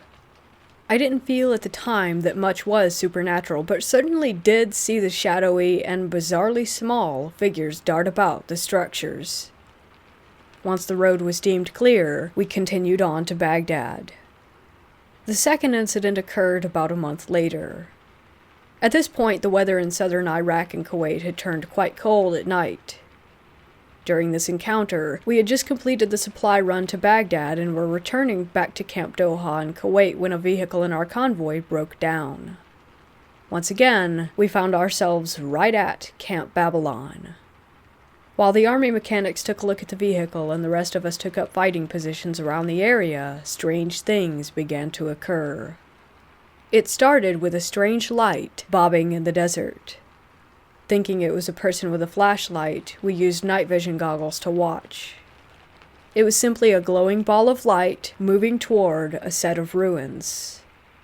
After initial contact with the light, a few of us had moved forward away from the convoy to see what the source was. After seeing it was self-contained and not a person, we were a bit alarmed. Then we all heard a sound that I will never forget. A long wailing began from one of the ruined structures and foundations not far away. It sounded like a woman in agony mixed with loneliness. On and on the sounds went while we huddled in the cold and dark, wondering what the hell we were listening to. With our night vision goggles equipped, we used our flashlights to spot the ruins. If you've ever done this, you'll know that a normal flashlight with NVGs looks like a massive beam of light. We scoured the area, but no source of the wails or the ball of light were seen. About this time, we were told via radio that the vehicle was repaired and ready to roll, so we decided to return to the convoy. I was slinging my SAW over my shoulder when I noticed my contractor partner was staring at the ruins in horror. He was frozen. I shook him, and he snapped out of his stupor, quickly leaving the area with the rest of us. Once we were back at the camp, and it was pleasantly daylight the following morning, several of us were chatting about the encounter at Camp Babylon before our daily operations briefing. It was then that I remembered the terrified expression on the face of the contractor, so I asked him about it. He was still obviously traumatized by the event, but managed to explain that as we were leaving our position on the sandy hill, he saw a tall, black figure standing beside the ruins. It was watching us as we were looking for it. He said that he felt an instant wave of despair hit him and thought that he was going to die. He didn't even remember leaving the area. His next memory was in the Humvee, headed back to Kuwait. I now write nonfiction books about haunted places for Llewellyn Publishing and have visited hundreds of reputedly haunted spots. But I'll never forget the wailing figure at the ruins of Babel. It's also worth noting that when I related this story to some of our Pakistani employees at Camp Doha, they were also quite terrified. One of them, a translator we called Ardi, said that we had encountered a jinn, or a damned spirit, and that we were lucky to be able to tell the tale. I agree.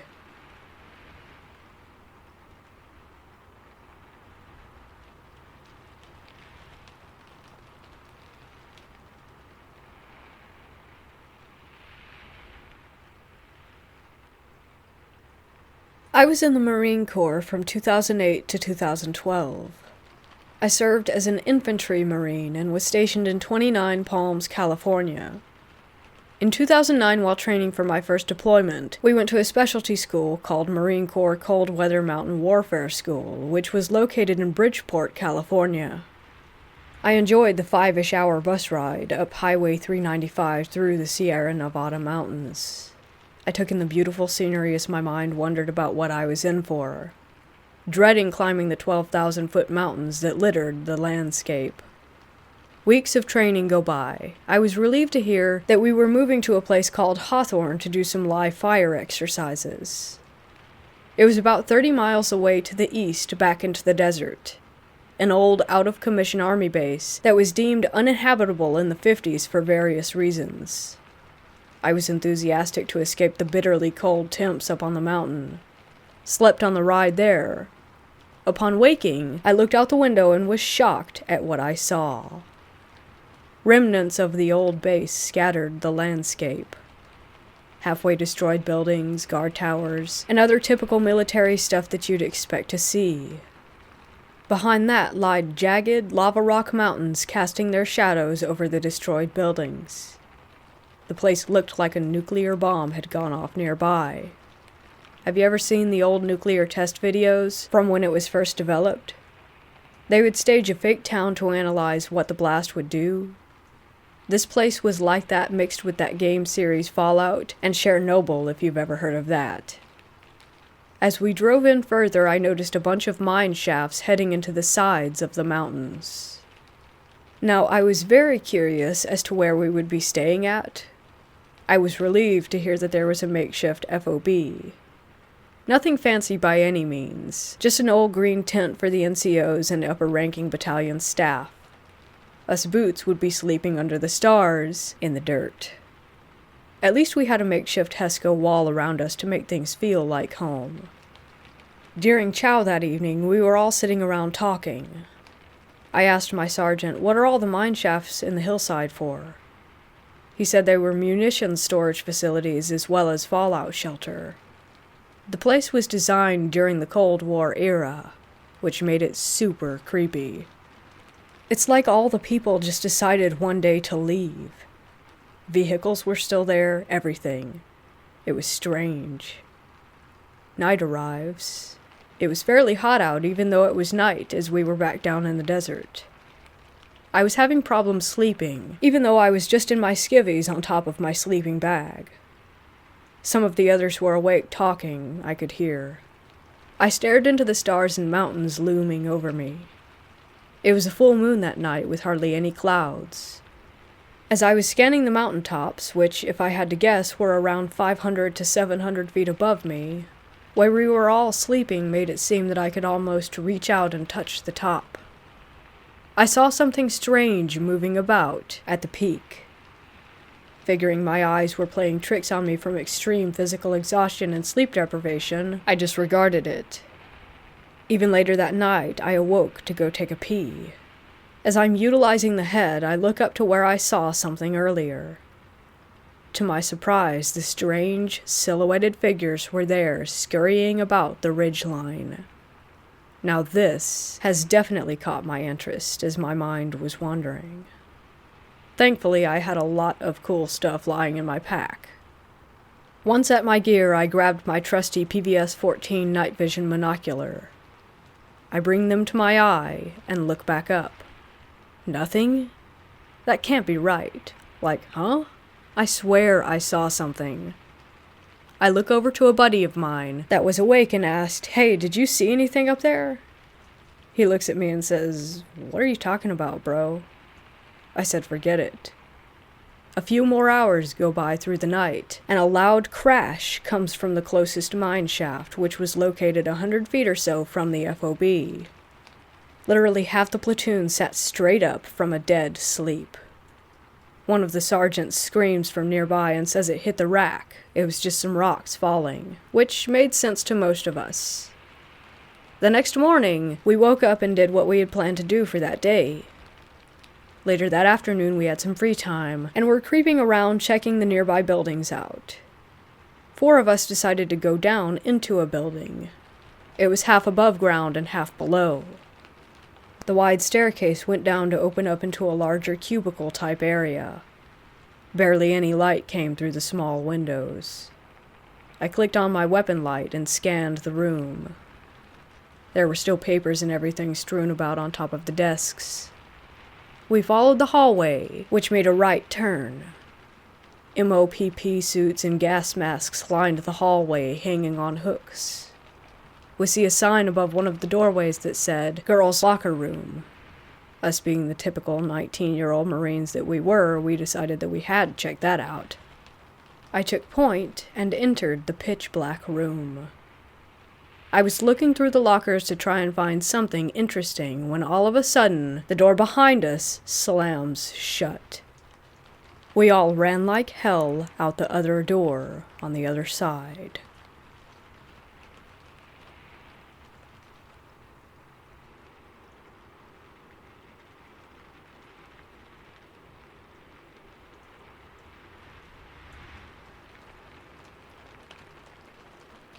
I live in Eastern Europe. Well, more specifically in Romania.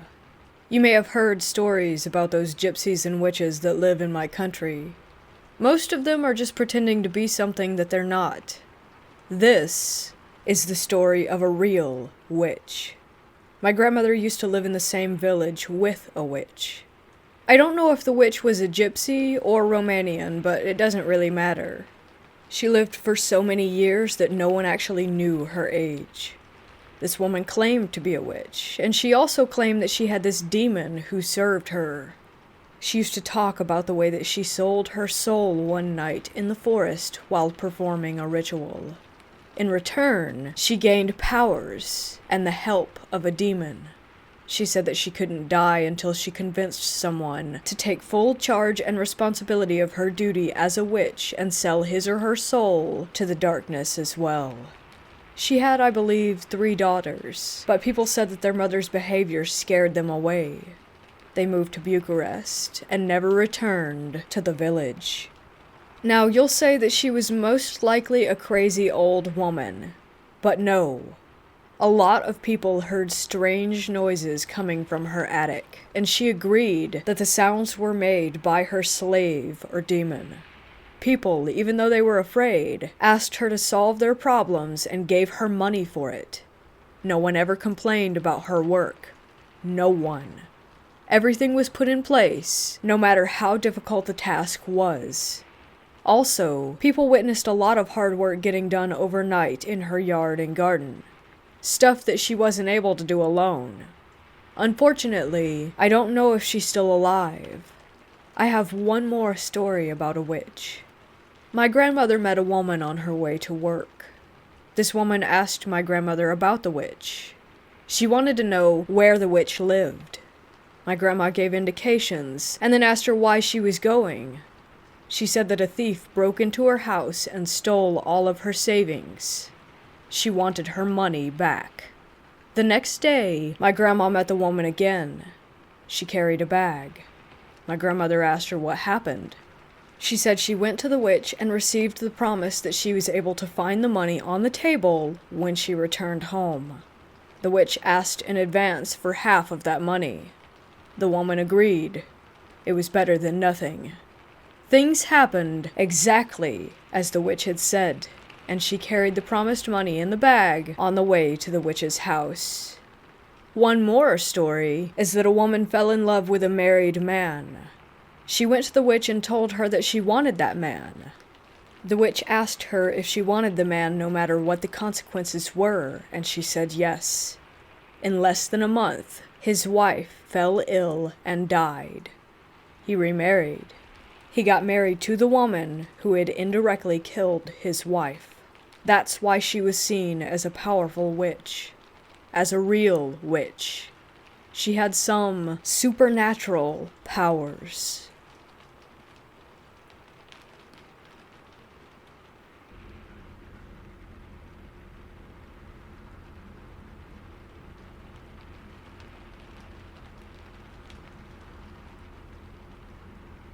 When I was 13, I fell in love with a guy who said that he was 17. His family was from Haiti. I was a tomboy back then, so I was just excited to have somebody, anybody, like me.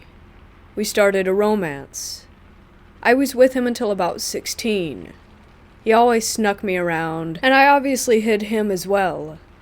My mom would kill me if she knew that I had a boyfriend at that age. I would cut school and sneak into his house to, well, you know. His grandma, who he lived with, always creeped me out. She was indigenous and wore long African-looking dresses and hated me. She saw me a few times and would outwardly show, disgust. I never understood why. Fast forward. I was 16. My boyfriend was acting weird. I got suspicious when I received some prank phone calls. I asked to see his phone logs. Long story short, I called some weird numbers and found out that he was having relations with 12 to 13-year-olds. Still, even though he was with me. I was so angry at this point. He was 20-ish. So I went to the police. I don't know why. I just did. They looked him up and down and told me that he wasn't 20. He was actually 27 and had had former charges for statutory rape. They asked me to tell them where he worked. Turns out, he was a pedophile the entire time. No wonder his grandma was disgusted at me. I looked like a child, and she knew his age. He was arrested, and I was asked to testify. This is where the scary stuff happens, by the way, if you've made it this far. 1 week before testifying, I was sleeping in my bed. I had a full-sized bed against the wall. This is important because on the other side of that wall was my mom's room. As a child, I would knock on the wall when I got scared, and she would come and rescue me. That night, I was on my back when I woke up with sleep paralysis. I couldn't move. I knew because I frantically tried to reach for the wall and couldn't. My limbs felt abnormally heavy and wouldn't budge. I felt serious pressure on my chest, although there was nothing on it. And then I saw it. On my left, standing or kneeling next to me, was what I would call or only describe as a demon. He didn't give me a violent vibe. What was terrifying is it was ominous. Smug, even. He looked male, dark skin, almost like a seaweed green. Texture was bumpy, rigid. I just remember extremely sharp features. Pointy nose, pointy head, pointy chin. Very triangular looking. One thing I absolutely cannot forget is the smile. He has an ear-to-ear grin, a confident and perverted smile. I was terrified, unable to scream, and then I felt it. He shoved his disgusting fingers down my throat. This is where it gets almost perverted. It was a vigorous motion. He enjoyed it. It hurt. I closed my eyes and didn't know what else to do but pray. I'm not even religious, and I just prayed and begged for help. I felt the pressure lift off of my body, and my mouth was suddenly clear. I was too scared to move or open my eyes, so I pretended to continue to sleep and ignored the taste of iron in my mouth. I woke up the next morning absolutely mortified. I couldn't speak. My throat felt as if I had swallowed glass. There was blood on my pillow and in my mouth. I ran to my mom. I tried to voice what had happened. She was scared for me, but told me that it was all a dream. I didn't testify. I was scared to speak, and my throat hurt. I was just so stressed with everything, I wanted nothing to do with anybody. He went to jail anyways, because at that point, it was the state against him, not me. Time passed. I grew terrified to sleep alone. I always felt like the demon was in my room. I never saw him again, but I felt his presence everywhere I went. I would sleep facing the door and pray before bed, always. I would hear it in my dreams, sometimes telling me, "I'm still here," mocking me as I would run down the stairs in my dream and my legs would grow heavy. I would try to get out of my house, and I had to fight my body to move in my dream. There was even a time when I was at an ex-boyfriend's house years later, and I was brushing my teeth, and all of a sudden, out of nowhere, felt the hairs on my body rise, and I had this insane panic knowing that the demon was there. He was literally hovering on me. I couldn't see him or smell him or anything, but I felt his presence. I ran to my ex's bed and asked him to sleep on top of me the entire night to protect me. I had never in my life broken down like that. I can't explain it. I just knew that the demon was there trying to break in again. So I was about 22 when I got a phone call from the pedophile ex. He found me and called to check on me. Despite him being sick, he did love me in his own way, I think. I don't know. I don't feel like digging into it. Point is, he found me and called. He thanked me for not testifying. He said it saved him more time in jail. I had to ask. I asked him if he knew anything about demons. I then told him what had happened and asked if he could do anything with it because I remember him telling me things about his grandma doing hoodoo. He was silent. Then he finally told me, without many details, that he didn't exactly know what his grandmother had done, but all he knew was that a few weeks before the trial, she had come to where he was living with another African-looking guy in very indigenous clothing and asked for a few of my things. He gave them my hairbrush with my hair on it and other trinkets that I had left behind. He told me they took it and left. He doesn't know anything else. I was livid. I never spoke to him again and changed my number. I'm 30 now. I'm still scared to sleep alone. I don't feel the demon anymore, however, but I still have PTSD. I am still scared to have the door closed in my room. I still think about it every night before bed. I pray before bed. Although I never saw him again, I still feel something heavy. Not as bad as that time with my ex years ago in the bathroom, but it's more of a subtle heaviness. 3 years ago at my last apartment, which I believe was haunted, I was always so terrified. I would have scary dreams, the type that happen in your bedroom so you're not really sure if it's a dream or if it's real because everything looks the same. I remember having the urge to run out of my apartment sometimes. Just run. I would be on the couch and I would feel that fight or flight feeling and just jet toward the door and stand in the hallway outside my apartment because I was terrified for no reason. Demons exist. I won't get into other small stories that I have now because they're really not major compared to this one. But I will also say, I think I have experienced angels as well.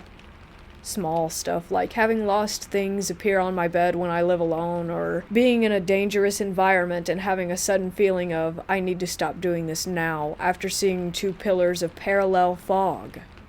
If there's anything to feel good about, it's believing, at least, in the theory of opposites. If there's evil, which we know that there is, then there has to be good as well.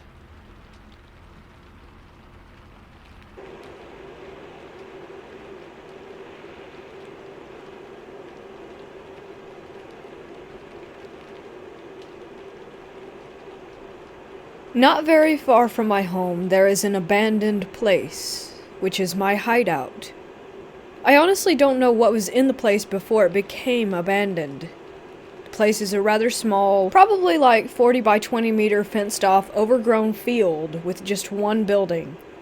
I can't tell what the building is either. It's a really small, house-like place with no windows and one locked door.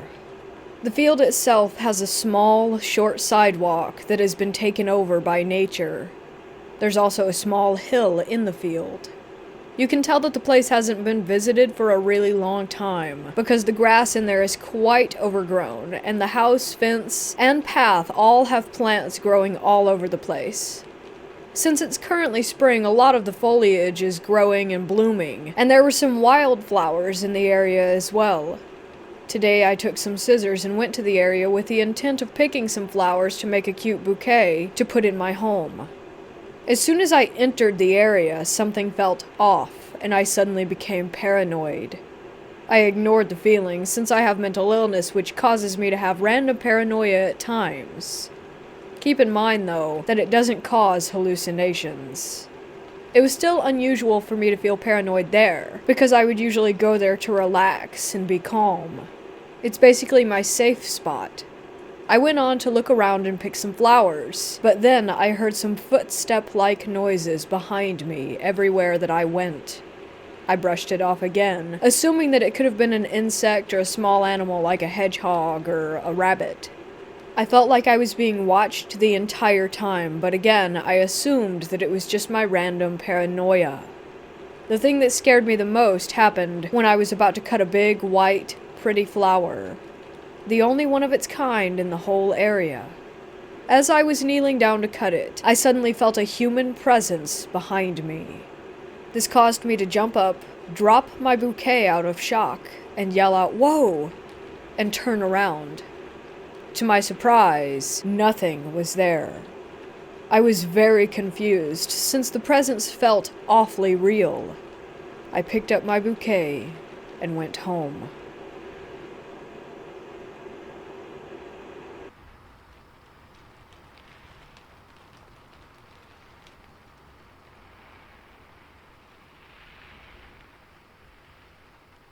So I don't know how many people really believe in ghosts or the paranormal, or in people who say that they can see them. I would never say that I'm some professional psychic or medium. I'm not. I just know that I've always been able to see things that other people couldn't, hear things other people couldn't, and knew things that other people didn't. Pretty much my whole life. I felt like a freak and a weirdo for a long time until I just realized this is happening and it isn't going away, so I needed to accept it. I got help from professional mediums and the woo-woo community, and it helped. Backstory, but important. I was laying in bed in my room a couple years ago, trying to fall asleep. It was a long hallway, and my sister's room was at the end, and so was my mom's. My sister had a friend over who was dealing with an abusive boyfriend, and they were drinking and talking about it. This will also be important. You know how you get that feeling that someone's watching you? Or that feeling in a store when you just know that someone has stepped into your space? You don't have to look, you just know. That's what I felt. I looked up, and there's some girl with just her head poked into my room sideways. I just saw her head sideways leaning past my door frame. She looked shorter, maybe 20s, with long black hair, kind of like the girl from The Ring. I'm looking at her wondering what she wanted, and she started to smile. Slowly, her eyes got huge and black, and her jaw unhinged into this giant, sick, pitch-black grin. Ice cold slammed into the pit of my stomach as I just stared at her for what felt like hours, frozen in fear, before what I'd been taught kicked in, and I made her leave. She instantly turned back to normal and skipped off down my hallway toward my sister's room. I thought, oh, is it my sister's friend? Depression and abuse and all those bad situations can really attract those types of beings, so I didn't think anything of it. Fast forward to literally last night. It's been years. My parents got divorced, which is a whole other post of creepy shit.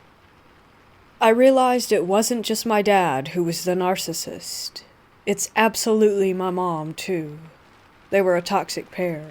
And currently, I'm in a situation where I have to live with my mom. It's fine, it's free. I'll be grateful and deal with it. Last night, I'm laying in my bed watching TV, minding my own business. Suddenly, I feel that feeling again. It's always the same feeling regardless of what type of ghosty it is. For me, anyways. I look at my door, and it's the exact same girl. I asked her what she was doing here, and she didn't respond. She just started smiling. Only this time her eyes went white, and her mouth grew into the same huge black grin, but she had tons of teeth like a shark. I get up to get my incense, which drives them out, and she runs in the direction of my mom's room. I go out into the hallway to look in that direction, and I see through my mom's cracked door this weird demon girl literally sitting crouched on top of my mom, staring at me. Almost like she was an animal claiming her prey. It was wild. I've never ever seen anything like that before. I also realized that this girl was never with my sister's friend. She was with my mom for however many years. But my mom's a crazy and very, very negative person regardless of what anyone does to help her. She loves drama and loves being a victim and loves complaining, so it's matching her energy, I guess. This ghost girl feels more like a bully than anything truly demonic. Like she had fun picking on people, which my mom absolutely does too. This ghost girl can't hurt me. She's just around, and man, it sure is scary when she is. She looks like an absolute demon, that's for sure. I've since seen other types of entities in her room at night while she slept, and have told her about it. She says I'm crazy at first, and then in the days that follow, she'll tell me how it feels dark.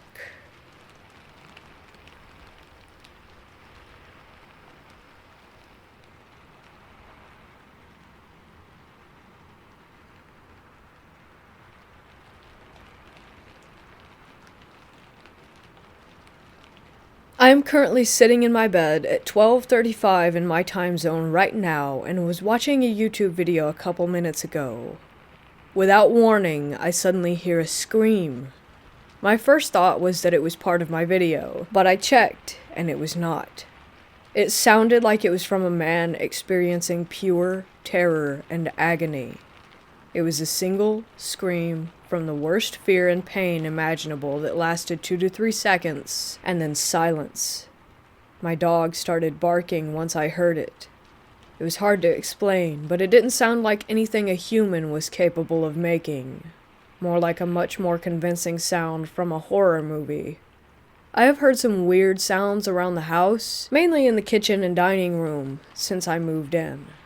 I'm pretty skeptical about things like this usually, but that was like nothing I have ever heard before.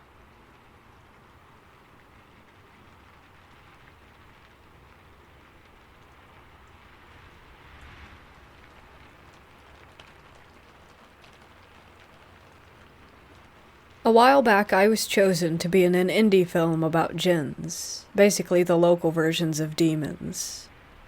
Before I continue, there are 4 things you should know about them. 1.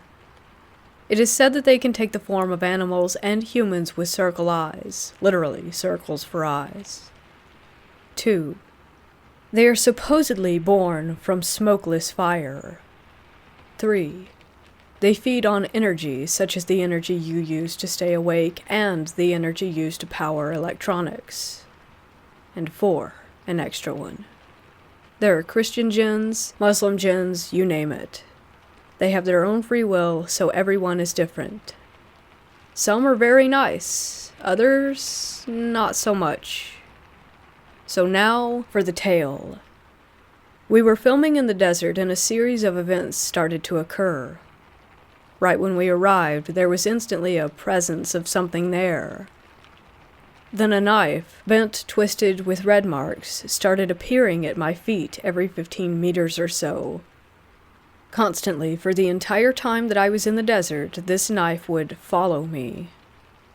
4 nights or so into filming, right as we were packing up, a loud screech could be heard. It was sort of a mix between a falcon, a wolf, and a mountain lion.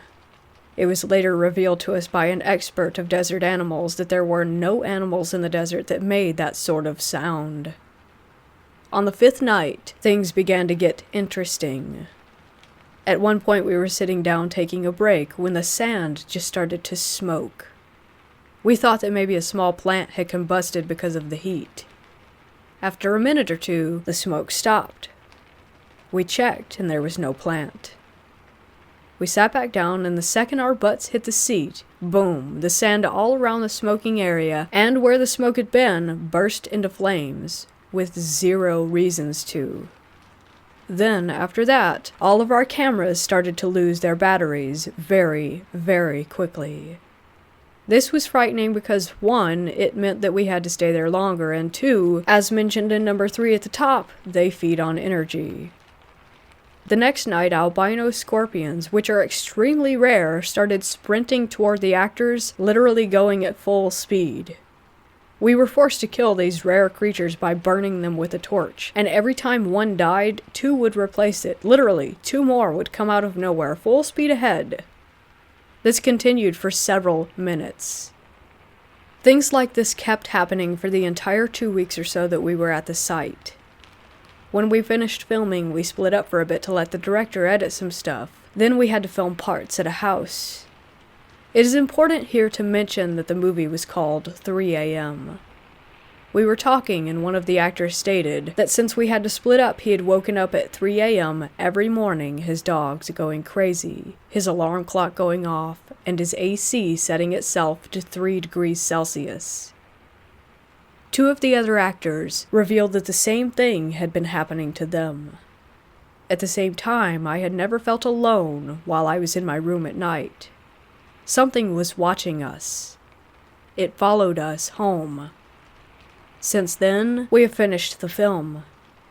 I've started praying for protection every night based on the events that have happened. The actor who originally had the alarm go off at 3 a.m. moved to another house. Another actor moved to Canada. We were filming in UAE, which is in the Middle East, so this was pretty far away. A second actor also moved internationally, and I am moving in 4 weeks or so. I'm just hoping that it doesn't follow me home again.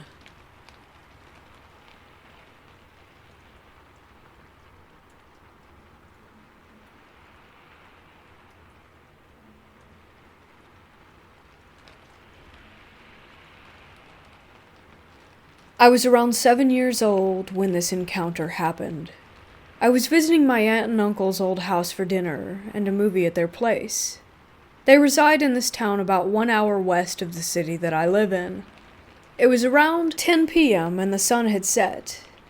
Darkness permeated the outdoors. I remember laying down on the couch watching a film, but I was half asleep. Before I intended on sleeping, I felt the urge to go urinate, so I made my way to the hallway leading to the bathroom. This is when things started to get weird. The hallway in the house has 2 doors on the left-hand side, and 2 doors on the right-hand side, followed by the bathroom door, which is straight ahead. The first door on the left was for storage. the second being my aunt and uncle's bedroom. The first door on the right led to the basement, and the second to the guest room. Before I made my way to the bathroom, I had the urge to look inside my aunt and uncle's bedroom, and I was in complete shock at what I saw. There was the silhouette of a slender figure dressed in what appeared to be an all-black dress suit, although it could have been anything, as this figure was darker than the darkness surrounding it. The thing was nearly 7 feet tall, but was not wearing a hat, and I couldn't make out any facial features. There was no way it could have been my family members, as they were all in the living room still watching the movie. As I was standing there in silence, the figure barely budged, and I just went on to do my business. As I left the bathroom, I looked back to see if this figure was there, and sure enough, it was gone. I bolted down the hallway and plowed my face into the pillows in fear. When my family asked why I ran into the couch like that, I mentioned that it was because I saw a ghost or something.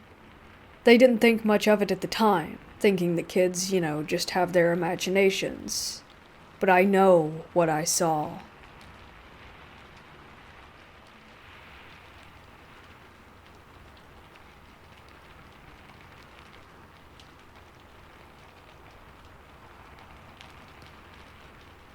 There are many stories from border crossers. Many people see ghosts and other things. I knew this one lady. She was a friend of my parents. She crossed the desert to get to the U.S. She was with a group of people and the coyote led them. It was nighttime and the people rested.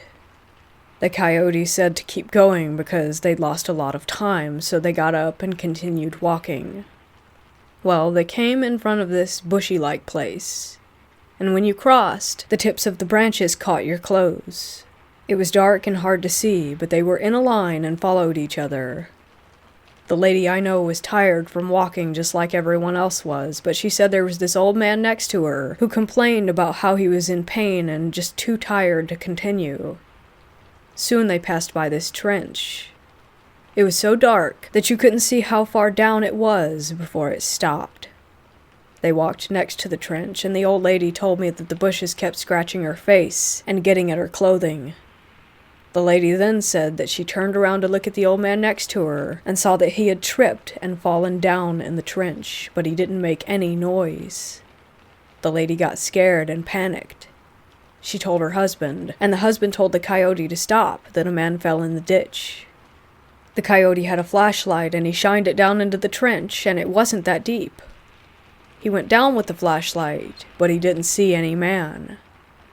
The lady told her husband that she knew he was there. She said that he fell right in front of her. The coyote was getting impatient. He looked everywhere, but still couldn't see anyone. He never found the man, and obviously he couldn't have made it very far in such a short amount of time. I guess he thought that she was lying or something, and decided to keep on moving. Soon they crossed the desert safely and all. The lady said that she thought it was weird how he fell. She said that it was a trip, but it was like he was sinking in his fall. She asked the others if they had seen him fall, and they all said no. The lady never saw that old man in the group after that. I don't really like this story because it makes me think of what might have taken him. I also heard that there are giant bugs in the desert or something like that. My family visited her house. When she told us this story, I was super scared and kept thinking about it at night. There are many people crossing the desert that have seen dead people walking around and see weird things following them at night.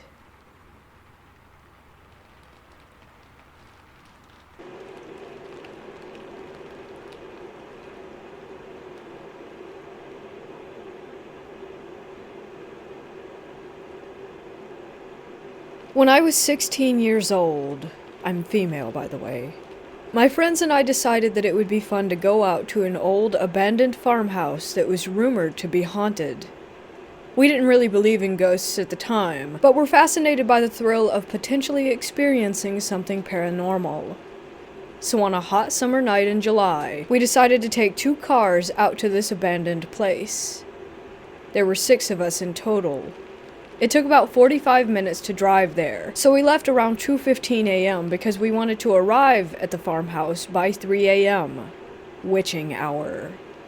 To get to the house, we drove down a dark, winding country road with houses few and far between. There were no streetlights, so although it was a warm summer night, it felt incredibly scary as we drove through the unfamiliar place in the pitch black. As we arrived at the house, I nearly felt sick to my stomach.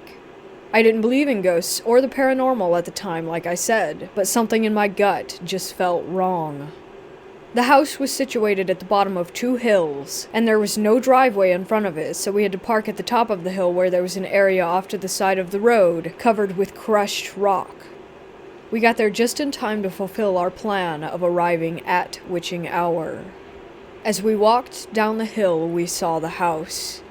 It basically looked exactly how you would picture an old abandoned farmhouse. Exposed gray wood, pieces of siding falling off, and old, overgrown plants all around the entrance. There were 2 levels to the house. The first level had 2 windows on either side of the door, and the top had 3 windows, one to the left above the door and to the right. As we walked closer, we saw that the door was open, so we dared each other to go inside. We formed a line to enter. 2 of my friends, who were guys, went in front of me, and I was the third in line to enter the house. The first guy is friend number 1, the second is friend number 2. As we enter, I immediately felt ice cold. I have never felt that kind of cold in my life, as in, I felt it all the way in my bones. As soon as I felt it, I heard friend number 1 scream at the top of his lungs. It all happened so fast that I could barely make out what it looked like inside. I mostly remember an uninviting couch laid across the stairs with the living room to the left of the stairs and the kitchen to the right. It was like walking back in time. Old floral wallpaper peeling off the walls. So the second that friend number 1 screams, we all run out of the house immediately. As I looked back toward the entrance, I noticed that only friend number 2 exited the house behind me, and friend number 1 was still screaming inside. Like blood-curdling, in fear, scream. Friend number 2 runs back into the house and grabs friend number 1 and pulls him out. My first friend was so scared that he ran from the house screaming that something was holding him up by the air by his shirt. He rips off his shirt while he's running, and all I see are 3 big tears in the back of it. It looked as if 3 prongs from a pitchfork had ripped through the fabric. But it doesn't end there. As my second friend stepped foot outside the door, he begins yelling in pain. I looked back, and he had blood dripping all over his face. I literally felt like I was in a horror film. He came toward me, and I was in full instinct mode. I took my sweater off and gave it to him to try and stop the bleeding. He just yelled at me that something had hit him in the nose, and that he needed to get to the hospital. So we run back up the hill, which felt like 1,000 years, to the car. When we get into the car, I get friend number 2 tissues and clean up his nose, and I shine my light on it to see what was bleeding. His right nostril had a clean cut all the way through it, as if someone had taken scissors or shears and cut it. And it gets worse. As we're driving away, my friend and I both look to the house, and there's a candle lit in the top left window. Then, as I look to the other side of the road, I still want to cry when I think about this. I have the image and feeling just burned into me. And there's this old trailer with a light on, and the silhouette of a man with a hat on in the window. I am 100% convinced that this old man was an evil spirit. Just the feeling I got of him staring at me, watching me as I drove by. I still feel the chills when I think about it. I felt like it was a warning to never come back to his property. Like he was the spirit that hurt both of my friends, and that he was sending me a message. On the drive back, we ended up bringing my friend to the nearest ER, where they stopped the bleeding and stitched up his nose. He still has a scar from it, and his right nostril looks as if it were dog-eared from where it split apart through the stitches when it healed.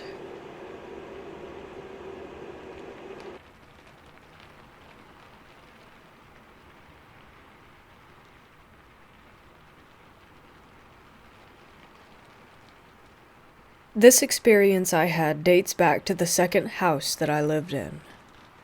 When I was about 13, my nan moved in with us following my granddad's death, and with the sale of the two houses, we managed to move into a fairly big house with a massive garden.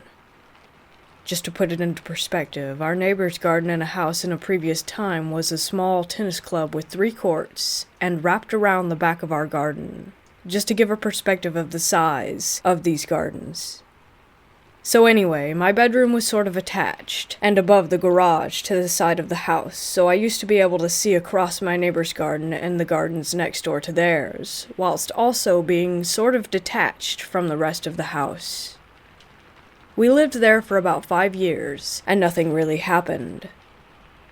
I went to uni and had some experiences which I've posted on another post. When I returned from uni, I picked up the dirty habit of smoking and not wanting my parents to know. I used to climb out of my window on the side of the roof of a shelter that we had outside my window and sit to smoke. When I was back for the summer after my first year, I was on this roof and I heard our neighbor's dog bark and go ballistic. He wasn't in the garden, but obviously by their back door. At the same time, their automatic backlight sensor switched the light on, and clear as day there was a black, and I mean really black, figure in their garden. It stood maybe around 5'10". Looked like a man's figure. It was just pacing up and down their decking, almost right below me. I initially crapped myself, thinking it was the husband and that for sure he had seen me smoking. I looked closer, frozen still. What I was seeing was almost hovering, gliding, effortless, not walking. Suddenly their back door opened, and the husband came out with the dog, and just like that, it vanished. I continued to see Steve out there, and the exact same routine occurred. That was almost every other night. I even kept a log at the time, looking for some sort of pattern. One night shortly after, about 8 weeks, my parents had a barbecue and my neighbors came. I brought this up with the gentleman's wife, who looked at me and laughed.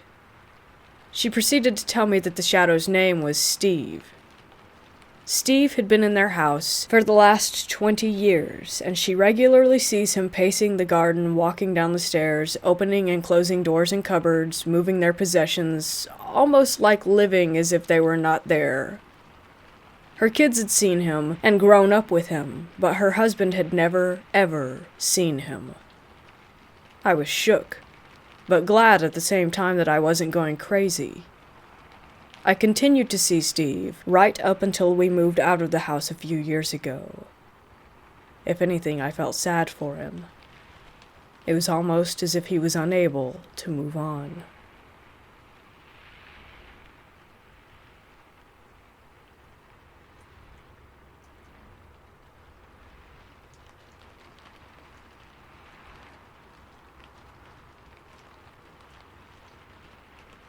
The desert is a scary place for me now. It used to be a place filled with peace and serenity, but since living out there for almost 30 years, you see things. This occurrence took place in the high desert of California in the early 1990s. The whole town was once all military. There's a military plant there and a prison, and the streets to this day consist of numbers and letters, for example, Avenue O and 178th Street. You always heard stories of people missing and underground tunnels, confirmed. In fact, a friend of mine kept getting a draft coming from his closet in his childhood home. Later, after he grew up, he checked it out and found an opening to one of these such tunnels. He called me over to check it out, but after I got there and we went through the opening, I was too freaked out to go more than 10 feet in when I turned around and told him that this might be how people disappear. You always saw things late at night, off in the distance, far past the lights of that then small town. Strange, glowing, different colored lights that would move around low or zigzag, then shoot straight up. We saw things in the sky, just stuff you never talked about. Life was pretty carefree back then. If you wanted to visit friends, though, you would have to drive down long desert roads and sometimes end up coming home late at night in the pitch black because there were no street lights. I recall coming home late one such night with my boyfriend at the time and another friend, and we pulled over for some reason. Something compelled me to get out of the car and look up at the stars. We were in the middle of nowhere, but we could hear what sounded like machinery and muffled clanks like metal. We all started looking around but didn't see anything. Just then, we felt a vibration under our feet. I crouched down on the street to put my ear to the ground. It was coming from under us. We all listened intently and heard far down voices but couldn't make out what was being said. We stood up and were discussing what it might have been when we saw a small red light on the horizon and it was getting closer. We piled into the car and got out of Dodge. We only told a few friends, and they said that they had experienced the same thing. A year later, I told a friend that I started a small hauling business. Still, there was a big job, so I needed to borrow a trailer. He said he had a few that I could use, so I should come out to his property to check them out. It was just starting to get dark when he pulled out his new toy. It was a pair of military-grade night vision binoculars. He told me to wait until it got dark to leave, because he wanted to show me something creepy, and I was all in. Later we walked towards the back of his property, looking out at nothing, no lights, no roads, nothing but a barren desert. He pointed the binoculars east, and oh my. There were people coming out of the ground and moving around. I said, "What the hell am I looking at?" And he told me that his family called them ground dwellers, and that they are located in various parts of the desert. It gave me the heebie-jeebies. Needless to say, I never went to his house after dark again. At one point in my life, I lived in a mobile home park, a little past Avenue F. There was a massive treehouse in my yard that was left by a former tenant. The only way to get up into it was through a hole cut in the floor with a door on it, and under that was a rope ladder. One night I was sitting on the porch drinking a cup of tea when I heard something move up in the treehouse, and then a head popped up. It was a lady and her husband hiding. Clearly, I thought they were on drugs. I told them to come down from there, but they both refused. It wasn't until I threatened to call the authorities did they cautiously comply, looking all around, not wanting to be seen. By now there's a small group of my friends and nosy neighbors gathering around. I saw that she was terrified by something, so I asked them to come in. I made them something to eat and waited for her to calm down. Then the lady reached in her bag and pulled out some papers. They looked like legal documents with government letterhead. There were drawings and schematics, and some of them even had embossed seals. I couldn't help but notice that they had water and smoke damage, and a few of them were burnt on the edges. She told me that they were checking out this place off of Barrel Springs Road, where there were 2 or 3 cinder block structures. I knew them well. A few years back I happened upon that place, and a black truck rushed down to greet me with guns drawn. She said the same thing happened to her, but she was in one of the structures, so she grabbed some things, and she and her husband ran. I went over these pages, and felt very uneasy reading them, like this was stuff that people get killed over if it got out. Stupidly, I said, "Why don't you just simply give them back?" She said that they had been running, and everywhere they stopped a black car or van with government or no plates showed up with darkened windows and would just sit there watching them. Well, I really didn't want to get too involved, especially after reading what I did think was way too big for a little ol' me. I will take what I saw to my death, so I packed them lunch and told them that they could sleep in the treehouse for the night. They did, but they were gone early the next morning before I woke up. After that, we started seeing black vans parked on our lonely road, facing the house. At one point, I even walked up to them, but they took off as soon as I knocked on their blacked-out driver's door window. Lots of unexplained things happened out there in the desert that you don't see much of now. I think because there are more lights and people, well-lit towns, and camera phones pointing everywhere. There weren't cell phones to call for help back then. I remember one time a few years later, it was a fun day with some of my friends. We were in this stupid little red car called a Yugo that seemed to be on its last leg most of the time. My friend's uncle told him that there was a whole abandoned town far west of the Mojave Desert, and that there were things just left there all over the place.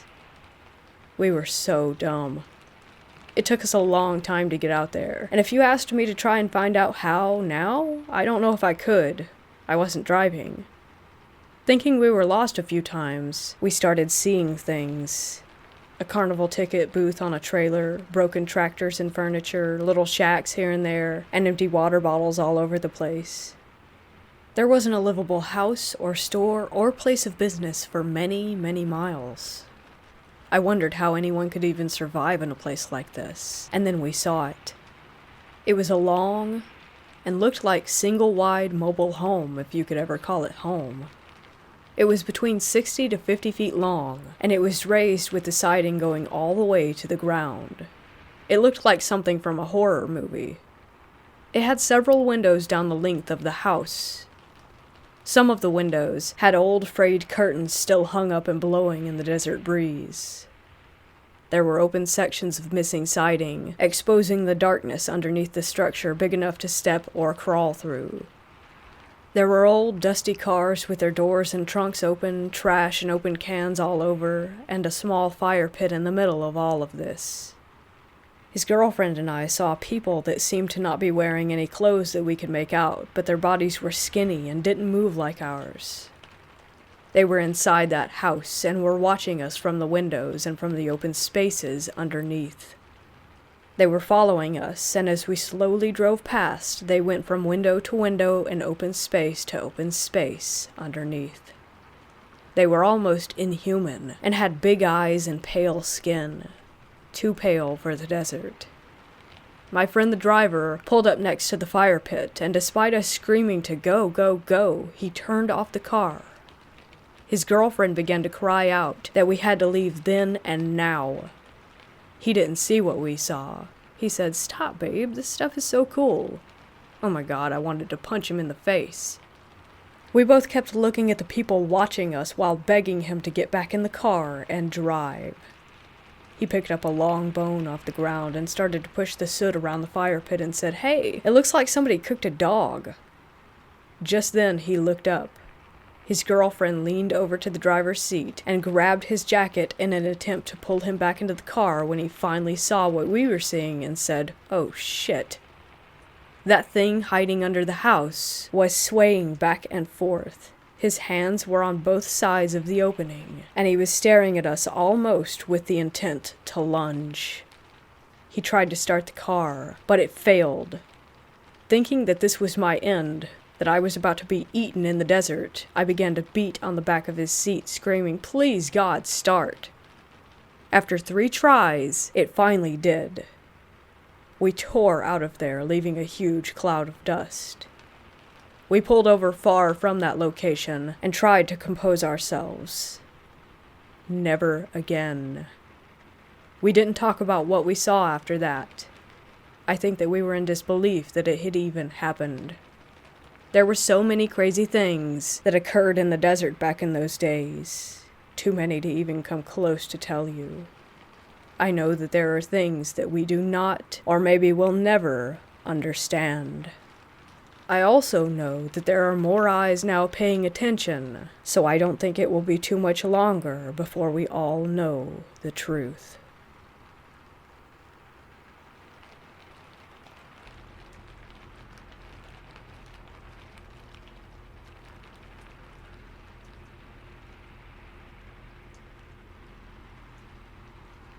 When I was approximately 15 years old, circa 1988-89, myself and my family had 2 summer holidays in Portugal, one following on from the previous year.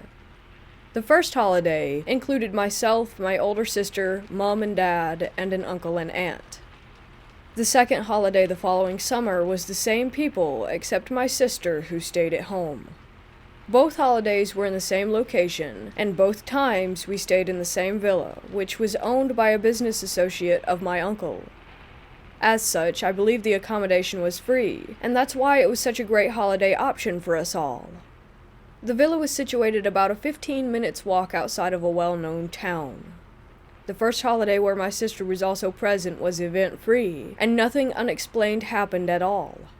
The second holiday was where I alone experienced an absolutely terrifying paranormal event, which has stayed with me to this day. The villa we stayed in was on one level, as most villas are, and had a pretty standard layout. The main door at the front led straight into a kitchen, and that led into the main lounge area. Off to the left and the right of the main lounge were two ensuite bathrooms where my parents and uncle and aunt slept. I slept on a fold-out bed in the lounge area, and out to the back of the property was a small swimming pool. From memory, it was a very nice, spacious villa, and probably worth quite a bit of money. Nothing happened for the entire 2-week period that we were there, except for the final night of the holiday. I often say thank God that we flew home the next morning, because I don't think I could have stayed there another night. On this final evening, everyone had just gone to bed and closed their doors, and I had just finished setting up my bed and finally turned out the lights and got under the covers. No longer than 30 seconds after getting into bed, I began to hear tapping on one of the walls. I laid there trying to guess what it might be, and just figured that it was probably one of my parents or uncle or aunt doing something in their rooms, so I ignored it. I then heard the same tapping again, but louder. I sat up in bed and tried to pinpoint where it was coming from. This is how I know that it wasn't sleep paralysis, as some people have often suggested to me, because I was peering across the dimly lit lounge room. It was then that the tapping started to spin around the room, as if the knocking was circling me as I sat there. This was naturally pretty unnerving, and I struggled to rationalize what was taking place. It was at that point that the tapping stopped, and immediately a wooden chair from the lounge room dining table made a scraping sound against the wood parquet floor that it was resting on. The sort of scraping noise a chair would make if you pulled it out from under the table to sit on it. At this point, I didn't know what was going on, and being as young as I was, I think fear got the better of me, and I shot down into the bed, turned around, and pulled the sheets up under my chin and closed my eyes. But unfortunately, it didn't end there. Next, I heard more scraping as dining chairs were being moved, followed by a very quiet, but very distinct, shuffling noise, which sounded like shuffling footsteps. These footsteps got louder as whatever it was began to approach me in the room. As it approached, I then heard this mumbling in what sounded like guttural, low-key talking, but in a language that I didn't understand or recognize. It certainly wasn't Portuguese. On top of this mumbling, I suddenly began to hear this terrifying, rasping breathing in and out in a very rhythmic fashion, the sort of rasping that someone with severe breathing difficulty would make. This breathing got louder and louder until it was right behind me, right next to my head, on the pillow, rasping loudly into my right ear. Petrified doesn't even cut it. I was simply frozen with fear. I don't think I could have turned around, even if I had wanted to. This loud, heavy breathing continued for what seemed like a lifetime, but in reality was probably about 30 or 40 seconds, and then it slowly faded away, and the room was left in silence. I laid in the bed for about another hour, unable to sleep, and listening intently for anything else, but there was nothing. Eventually I fell asleep, probably through nervous exhaustion, and when I next woke up it was 6 a.m., and daylight filled the room, and I recall the sheer feeling of relief. The first thing I did was get up and looked at the dining table area, and sure enough, 2 chairs had been moved away from their normal resting positions. And not just by a small amount, but significantly so. I also checked the rest of the communal areas in the villa to see if any doors or windows had been left open, but there was nothing. When my family got up, I told them all about what had happened, and unfortunately I was met with mainly skepticism, which I found a little upsetting at the time. To be honest, I think the experience affected me to the degree where I probably needed to go get counseling to really process it and to help get over it. But of course nothing like that was available at the time.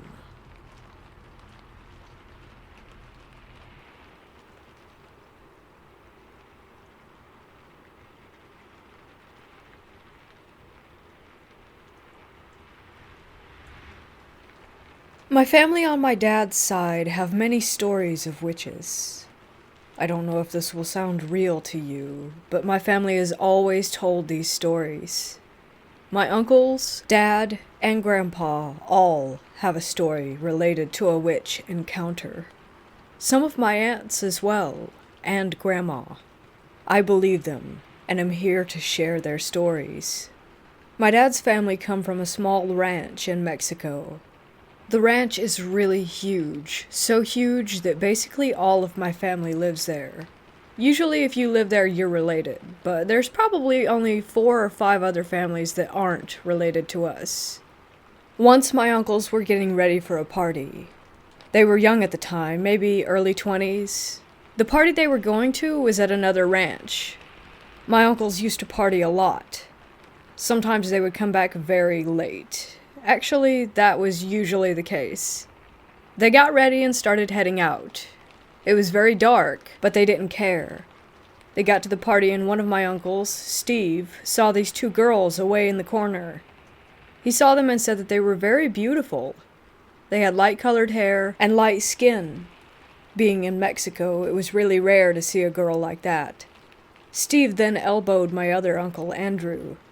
They then walked up to the 2 girls and started dancing. After a few dances, they headed home. They said bye to the girls and took off on their horses. They had been riding for about 30 minutes when they saw the same 2 blonde girls walking down the dirt road. They stopped, dismounted, and walked over to them. They were just wanting to see if they needed a ride home. My uncle then heard one of them laugh, and in front of his eyes, they disappeared into the darkness. They both got back on their horses and continued. They later came across another laughing sound. My uncle Steve got off of his horse and asked who was there. Yeah, it seems stupid now, but my uncle really didn't care about getting hurt. Steve then saw 2 birds. He said they were really big and as dark as the night sky, and they were laughing at him. Andrew got off of his horse and walked towards Steve at this point. Both of them looked at the laughing birds, confused. Then one of them spoke and said, "We enjoyed dancing with you boys." My uncle really didn't enjoy the fact that he had danced with a witch, so he took out his gun and started shooting at the birds. They just flew around and laughed at him more. Then he started swearing at them.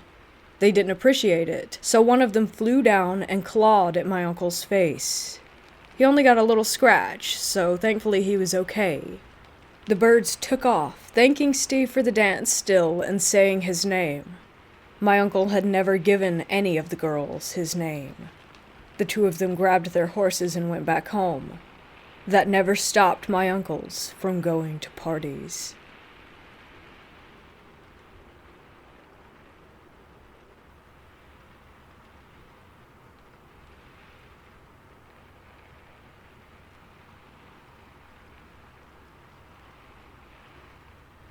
On our way home from a camping trip, my family stopped by the Oak Springs Trilobite site to fossil hunt.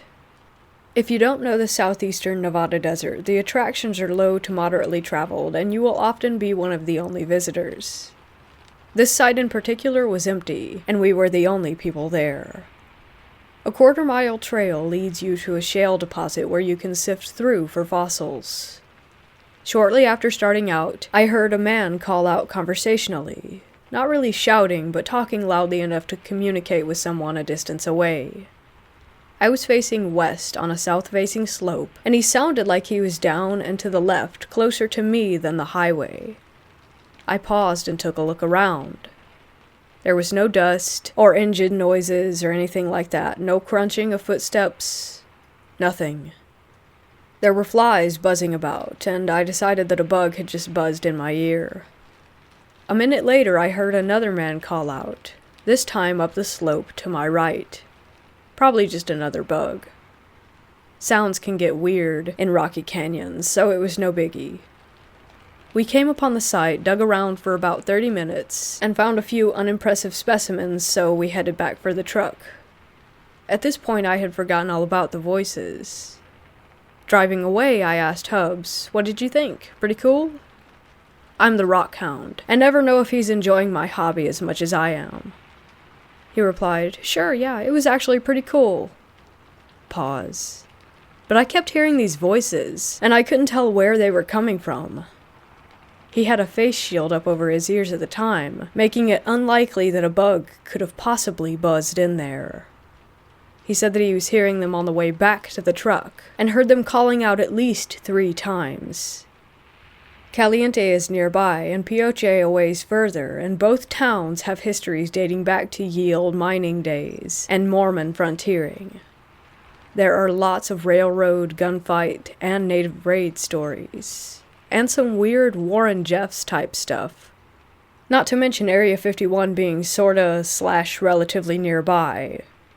Now, we are both atheists and skeptics. We don't believe in ghost stories, and neither of us have ever had a paranormal experience. But this one has us scratching our heads.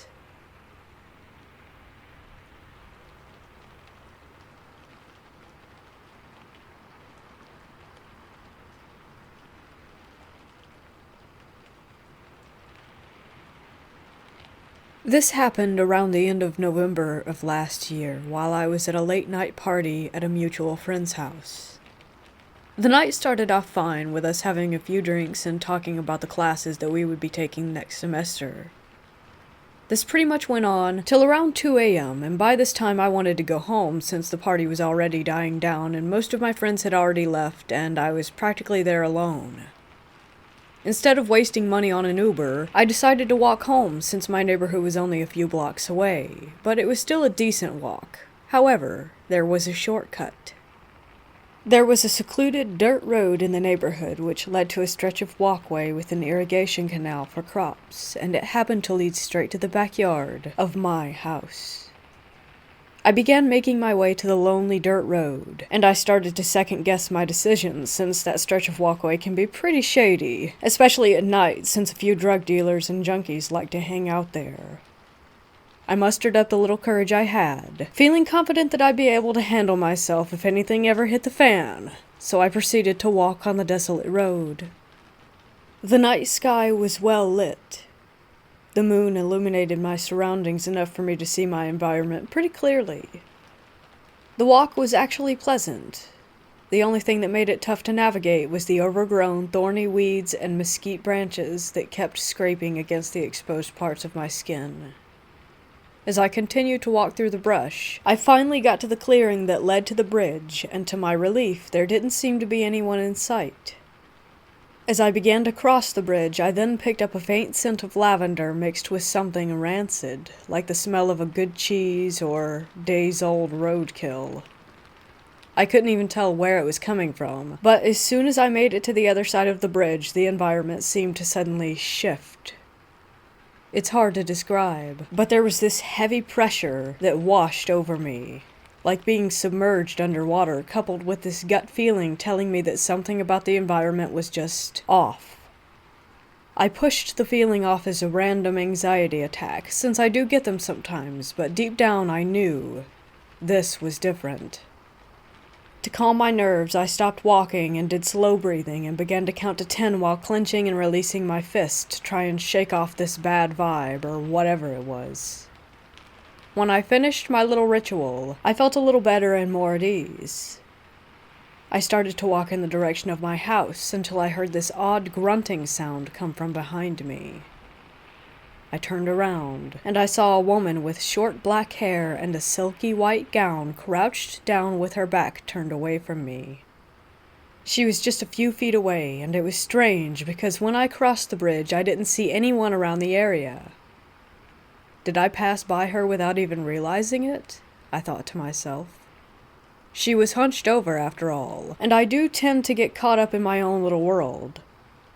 At this point, the faint smell from earlier was just overbearing, so much so that it started seeping into my sense of taste. I covered my mouth with the bottom of my t-shirt, trying to shield myself from it, while I yelled out the muffled words, "Hello, ma'am? Do you need any help?" She paid no mind to me as she continued to make that weird grunting sound, and I was creeped out at this point, so I walked away a couple steps and turned to get a better look at her. She then decided to stand up, still with her back turned to me, and muttered the word, muerte, which means death in Spanish. Confused, trying to understand what the strange woman had said to me, she then slowly turned to meet my gaze, and all the blood in my body pooled in my gut when I saw her face. It was extremely long, too long for a normal human body to be supporting it. The head of this thing almost resembled that of a horse or a donkey's head, and the eyes. I'll never forget the eyes, as much as I've tried to. They were gaping pits of blackness surrounded by a sea of red.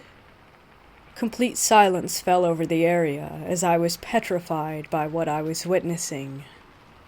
My brain, a scrambling mess, was trying to make sense of the unnatural abomination that was before me. The creature then decided to let out what I can only describe as a high-pitched scream, like a cross between a pig squealing and a woman's wailing. My fight-or-flight reflex then kicked in, and I started sprinting to my house. I didn't even bother trying to unlock the gate to my fence. I jumped over it with ease. My grandmother saw when I came barging into the house. The words wouldn't even leave my mouth to tell her what I had seen, as the fatigue quickly kicked in after the adrenaline wore off. But afterwards, I described everything to her. With a look of urgency, she then decided to perform a cleansing ritual. The ritual involved rubbing an egg all across my body in 3 circular motions while chanting a special prayer. She then cracked the egg that she was using into a clear glass cup that was half filled with water, and when she did, the egg came out with streams of blood, and the yolk that came out of the egg looked similar to a human pupil, which is a very bad omen for the person who is being cleansed. After seeing this, she laid her hands on my forehead and chanted another prayer for about a minute, and threw the raw yolk out of our house and into the driveway. She didn't bother to say anything to me until the following morning, when she reluctantly told me that what I encountered was an entity that specifically preys on men, kind of like a succubus, and told me that this thing had a very dark and malicious intent, and that I was lucky to have gotten away from it. To this day, I haven't set foot on that stretch of road again.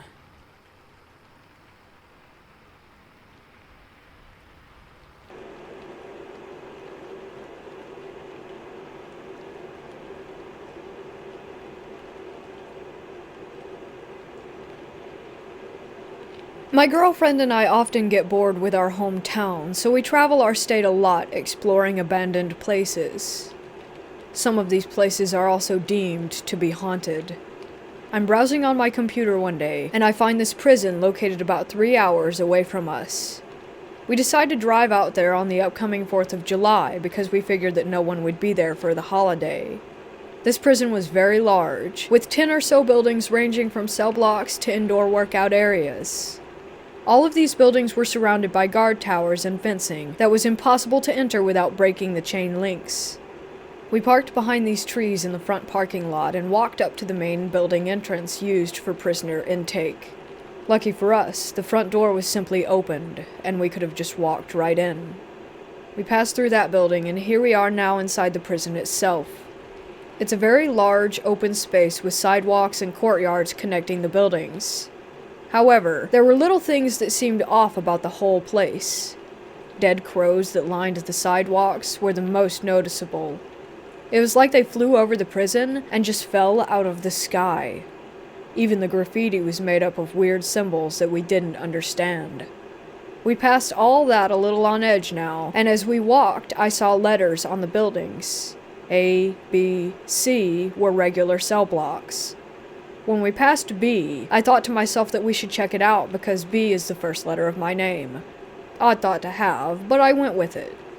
The cell blocks formed the shape of a T, and in the middle of the T was a guard station with a ladder leading them to the 2nd floor if they needed to go up there without having to interact with the inmates. This upstairs area connected to a hallway that led to a boiler room and a door with stairs leading down the side of the building. I walked up those stairs and past the boiler room, but I stopped dead in my tracks when I got to this hallway. I shined my phone flashlight into the hallway, and even though it was daytime outside, my light only went 1 inch into this area. I felt myself shiver even though I live in the south, and it's 90 degrees outside. I ask out loud if anyone is here with us to make yourself known. I'm sure this was a mistake, but I didn't mean it negatively. I just felt compelled to say it. From this pitch-black darkness, I hear a noise that sounded like something scurrying away, such as a small animal. I figure that's all it was that made me nervous, when all of a sudden I hear footsteps full-on sprinting directly at me. It sounded like whatever it was had massive feet and could run unnaturally fast. I ran out of the building and down the stairs with my girlfriend right in front of me. We both looked at each other and determined that whatever it was did not want us here. We ended up walking around just a little bit more to other parts of the property, but we felt watched the entire time. As we departed through the front door, we felt better, almost as if we were being released from an unpleasant fog of energy. We had sage in the car and burned some, which also helped us feel better. I try not to think about it often, but I do wonder what we encountered.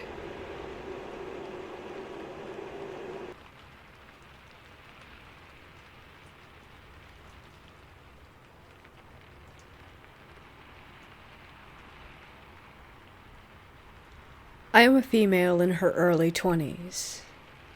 I live in the U.S. in a desert state, a town in the middle of nowhere.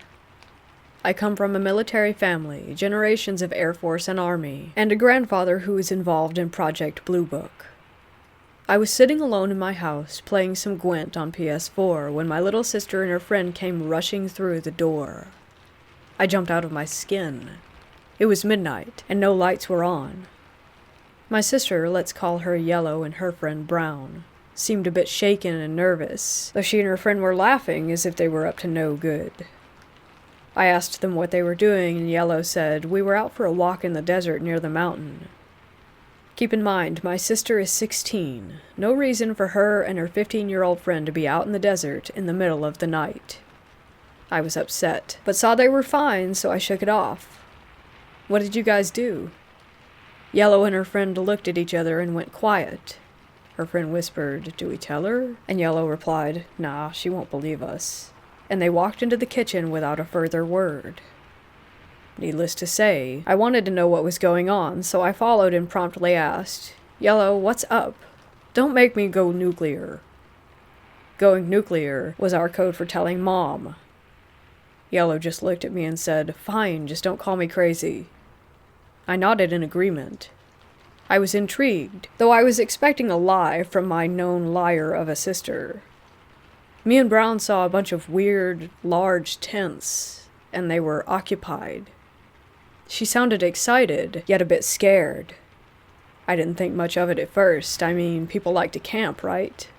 But I will admit, the area she described didn't sound like a good place to camp. Coyotes and snakes everywhere. "So you saw some people camping. What of it?"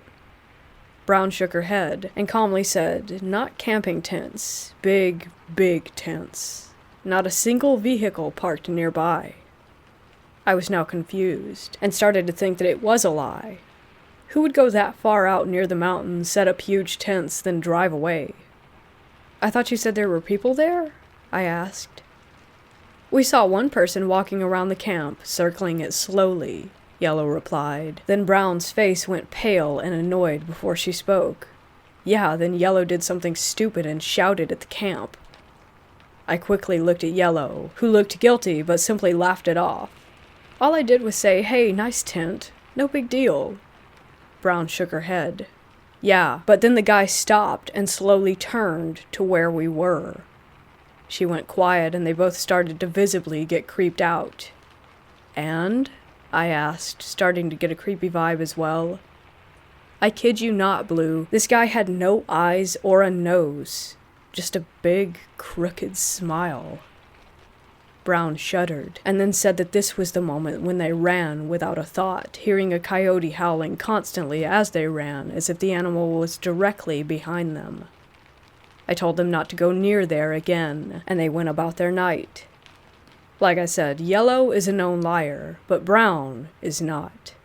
Brown is the exact opposite of Yellow, honor student, religious, and not a bad bone in her body. She would even rat on Yellow whenever she tried lying around her. To be honest, if Brown wasn't with Yellow when this happened, I wouldn't have believed it. That night I swore I saw the same SUV drive by our house every single hour until the sun came up. After that night, things started getting weird in this town. About 3 days later, the house across from us echoed a blood-curdling scream, and it didn't sound human at all. Then there was a gunshot, and if it wasn't for the neighbors also hearing it, I would have thought I dreamt it. The thing is, multiple people heard the noises, and multiple times the police were called. No one showed. The next morning, the lady who lived in the house started moving her stuff into her van, but her boyfriend was nowhere in sight, which I thought was strange because those two were inseparable. They were the perfect college couple, plus they had just moved in. I talked to my neighbor about it while she was loading everything, and he told me that he had called the cops when he heard the gunshot, and what he told me freaked me out. Here's the conversation that he had with the 911 operator. Operator: police will be there in no more than 5 minutes, sir. Neighbor: thank you. Operator hangs up abruptly. 12 minutes pass. He sees 0 police in our area or at the house, calls again.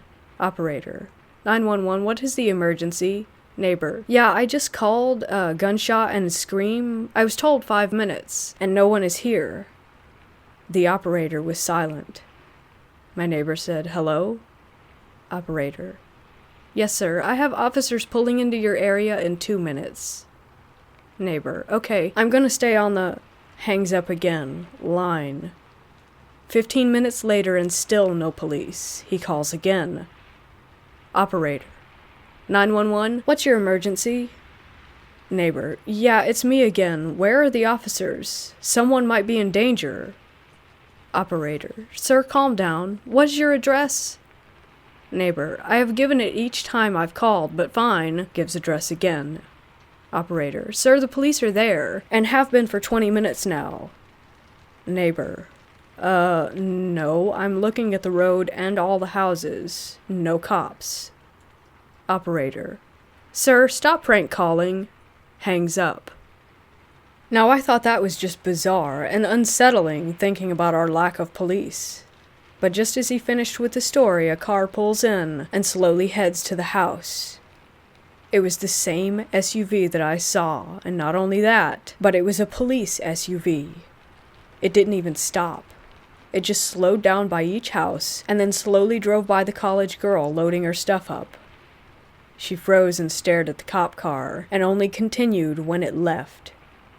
I had enough, so I went over to ask if she needed any help loading things into her car, and she said yes. I started putting boxes in from the garage. I saw a poster of Sauron in one of the boxes, so we started talking about our shared love and obsession for Lord of the Rings. Then I asked where her boyfriend was, and she said, gone, without hesitation. I didn't push it. Once I had the last box in, I asked her if she had any more inside. She quickly jumped between me and the door inside and said, no, thank you, but that's all I have. I smiled and said, no worries, glad to be of help. I forced a calm, relaxed expression when I saw that her garage door leading inside was DIY locked from the outside. She got into her car and stared ahead, and all she said to me was, don't trust the police, don't trust the TV, and don't trust the animals. I felt a shiver run up my spine and quietly asked, what do you mean? She started her car and simply said, stay away from the mountain. She drove away and closed the garage as she went. I walked back to my house, and even as I write this, no one comes in or out of that house. In between then and last night, our neighborhood has been infested with coyotes, though not a single one has been seen. Strange police behavior, a strange accumulation of crows and helicopters that only ever come by at night, circling my neighborhood. But on to last night. Yellow's cat got out, and we were looking for him. We exhausted everywhere except the desert. Yellow wanted to go, but these few weeks have been creepy and stressful, and we're both small girls. So I agreed, but we were gonna go prepared. Me and Yellow went back home and got flashlights, backup batteries, 2 knives each, and my metal baseball bat. Yellow's boyfriend Green tagged along, which made me feel safer because he is tall and is the captain of the wrestling team. He brought a stun gun after we told him why we were prepared for the worst. So me, Yellow, and Brown went into the desert and searched for her cat. The entire time I couldn't stop staring at the mountain in the distance. After everything that has been going on, being in this area scared the living crap out of me. That is when we heard the meowing in the distance. It definitely sounded like Yellow's cat. The only issue is that it was coming from the direction of the creepy mountain. Yellow started to go in that direction. Green and I followed soon after. Yellow said something that I already assumed, but wish was wrong. This is towards where me and Brown saw the tents. I started thinking the worst. We're gonna get killed, or we're gonna get sold into trafficking. My thoughts were going crazy, and my anxiety shot through the roof. That's when Green looked through his binoculars and said that he saw the tent. I quickly snatched them away and looked, and sure enough, 3 big military tents, and not far behind it was the mountain. If it wasn't for the lights in the camp, I wouldn't be able to see anything in the dark, but I examined as much as I could. I didn't see a man circling, though I did see what looked to be a military truck pulling in, then 4 soldier-looking people hopped into the truck, and it went toward the mountain. The 3 of us just watched in the quiet and practically jumped to Mars when we heard a meow behind us. Sure enough, Yellow's cat was right there, happy and purring. We all collectively laughed at how silly we were, and then we picked up the cat and calmly went back home. On our way, we joked at how we had just stumbled on a military post, nothing else. We got home and the cat went and stared out the back door into the dark backyard, which I thought was weird, but then again, it's a cat and they do weird stuff all the time. I woke up to my mom yelling. Apparently, someone had gotten into the fridge and eaten tonight's dinner. She said it was an animal, but my dogs were in my room with me, so she assumed that it was the cat. Yellow shrugged it off and cleaned it up, but the weirdest thing was that it did look like the cat did it, as there was clumps of raw meat in his fur and around his mouth. But it looked like a bear had gotten into our fridge, and that the cat had just continued to stare out the window, only stopping about a few hours ago and sleeping. I got curious, and decided to walk out into the desert while it was day out. Safe, right? Well, that's what I thought, and I was wrong. I went with that baseball bat and Green's binoculars and followed the exact same path, and you probably guessed it. Not a single tent or sign of anything, but there was a coyote just sitting where the tents had been. It was staring up at me with strange eyes and a crooked face. I heard it howl, but I didn't see it howl. I took a step back, and it stepped forward. Then I booked it. I didn't want to be that dumb white girl in the horror movie who lingers around and gets killed, but running seemed like a scarier option. I sprinted all the way home with the sounds of growling and howling directly in my ear. I swear I could feel the breath on the back of my neck, but I never turned around. If I was gonna die, I was gonna die looking forward. As soon as I hit gravel, the noise stopped, and for whatever reason I immediately turned around, ready to swing with my bat, and all I saw was the back of a man walking back to the mountain with his hands in his long black trench coat.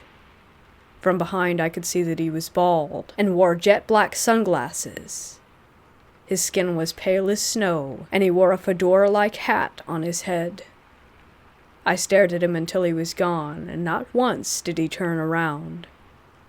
I'm home now, more confused, more creeped out than anything else.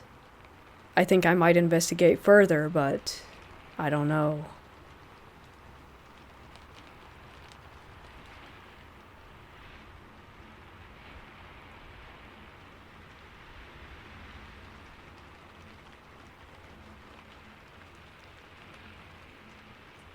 As a kid growing up, I dealt with anger problems and would always let my emotions get the best of me, so my mom would always send me off to these residential programs. However, they weren't all that bad. If you did good, you could go on these what they called passes. It's when if you do good, you can come home for X amount of hours. So I was doing good and already had been on a few of these passes, and I got to come home for 48 hours. It was Halloween and me, my mom, my sister, and a couple of friends got together and went to this haunted house.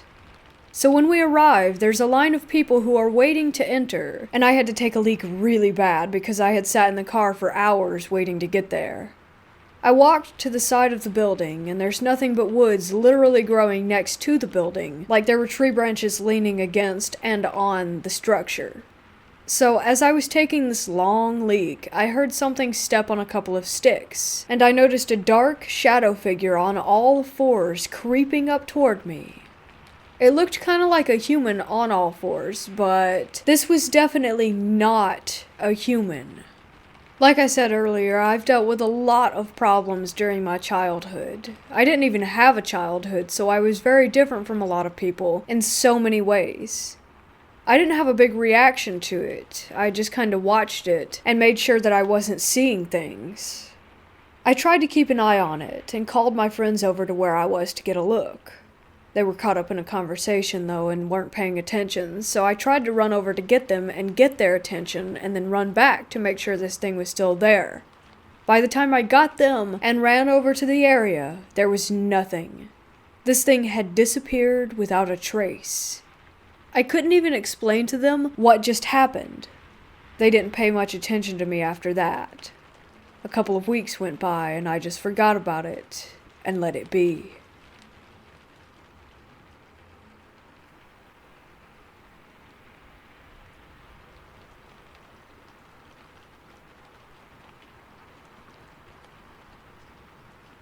I work in a prison in the UK. I always like to work nights because you do 7 days on and 7 days off. While on nights, I got locked onto a wing with no keys. We have a sealed pouch with a cell key inside for emergencies, if someone is hanging and I need to cut them down, etc., that kind of thing. I'm in charge of looking after 200 plus prisoners. After a few busy hours answering cell bells and doing my checks on people who are essentially on suicide watch, the wing starts to settle down. The stories I'm including here are very small portions of things that have happened to me on night shifts. Story 1. One night I was doing my checks. I heard a loud bang coming from the ones landing outside the servery. When I went inside to investigate, there was a broom on the floor.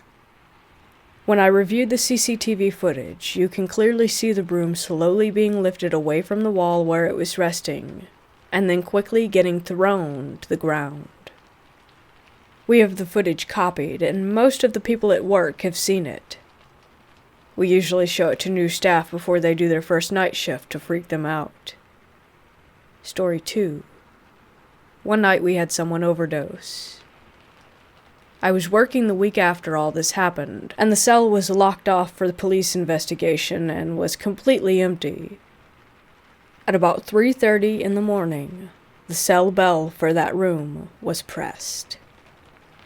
At first I didn't even know that this cell belonged to the guy that had died the previous week, but as soon as I looked into the empty cell, I realized, and just froze. It takes a lot to freak me out. But I didn't walk back on that part of the landing until roll count. Story 3. This one is more minor, but still equally as creepy. Things that happened just last week that prompted me to share this. While walking on the 3's landing, one of the showers on the 2's turned on by itself. The only way to turn it on is to press a button on the wall inside the shower. I went to investigate, and the showers were locked, and the lights inside were turned off. This was about 2:30 a.m. Approximately 30 minutes later, I was walking down the 2's landing and an office door slammed shut. I checked the landings for open windows, and they were all shut.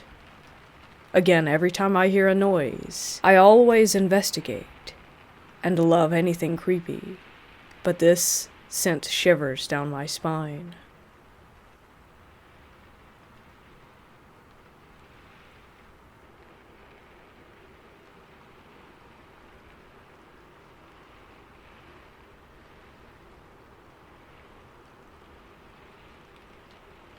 This story happened in the early 1930s. He, my great-grandfather, was living in India, which was still under British rule. As he was from a poor family, having a motor vehicle was not even an option for him. He used to travel to nearby places by horseback.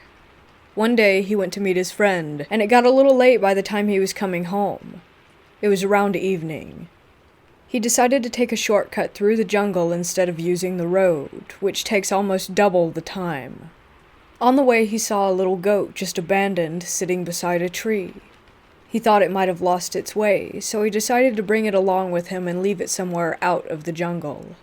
He dismounted, picked it up, and put it at the back of the horse. Just when he was about to get back in the saddle, he noticed something odd. The horns and feet of the goat were facing the opposite direction. Quickly, under fear, he pushed the goat down and climbed up the horse to make a run out of the jungle. He started chanting a prayer to his guru. He was sick. Just as the horse started moving, he heard a female voice from behind. "Your prayer saved you today, but I don't know how you'll get away next time." As he turned back, he saw a woman standing there instead of the goat, just staring at him, her eyes wide open. This is a true story, so it creeps me out even though jungles like those don't exist in the modern world. This incident was really scary.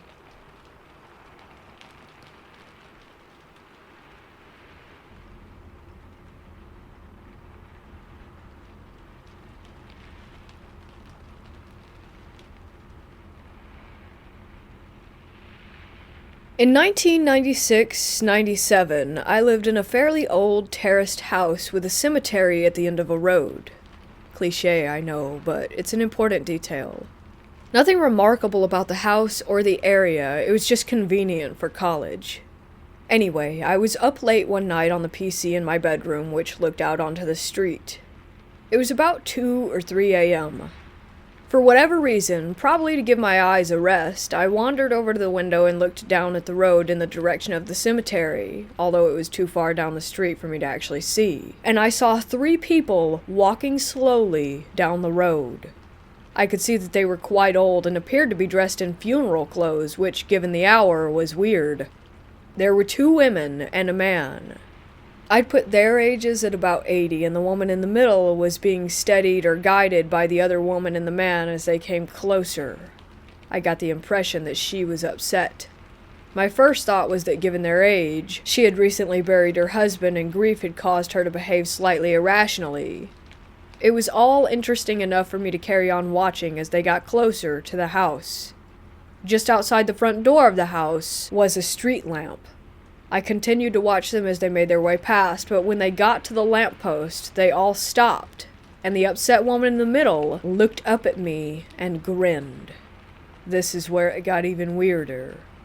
The grin became a sort of grimace, and if there was any color in her face to start with, it was now dead white. At that point, I realized that I was staring right into her eyes, but her eyes were pitch black. If you've ever crashed a car, the final split second before you make impact seems to drag out as you process more information than normal in the time frame. It was that sort of scenario. I'm sure that we only made eye contact for a second, but it felt like several minutes as my peripheral vision faded and I felt like all I could see were those 2 black holes in her face drawing me in.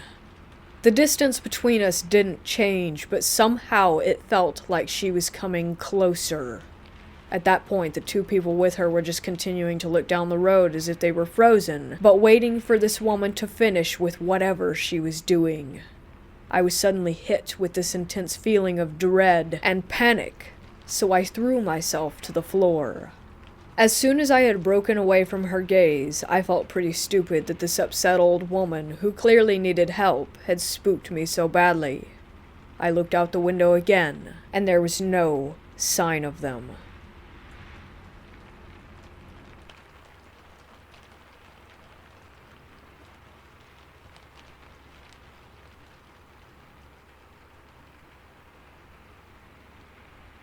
A few years ago, my best friend Jay and I decided to start exploring in the desert near a tiny statutory town close to our hometown with an immense expanse of land and an adjoining wild horse preserve. We were hooked immediately, both of us people who enjoy hiking and camping. This place seemed like heaven. It wasn't long before we found an amazing little campsite about 15 miles or so into the desert, far away from any light pollution and even cell phone signal.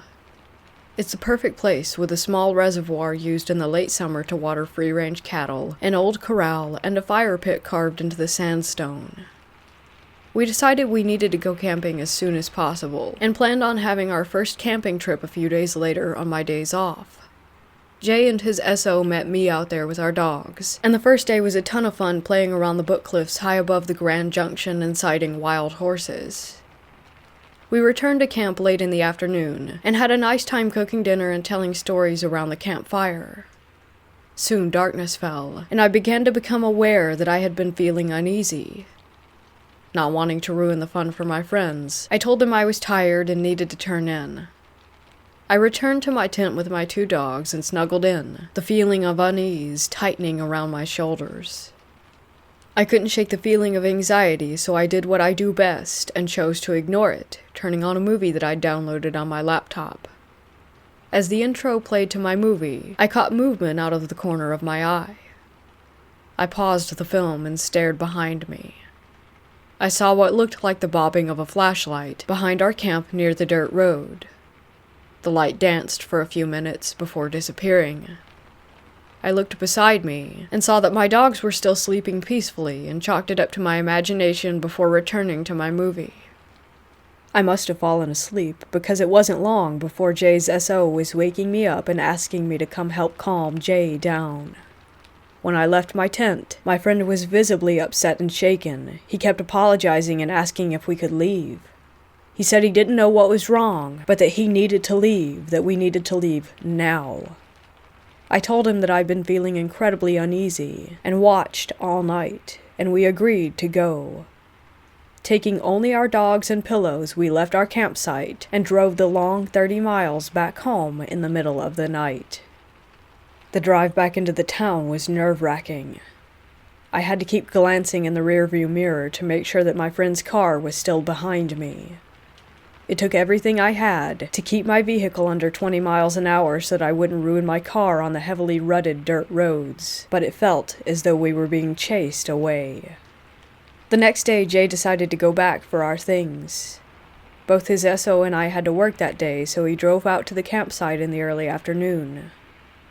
Everything was as it should be. No animals had touched our stuff or even tried to get into the cooler. But he said that he still felt watched, and as if something wasn't right. A few weeks later, a friend of Jay's was in town visiting and wanted to go camping, so Jay took him back to the spot near the reservoir.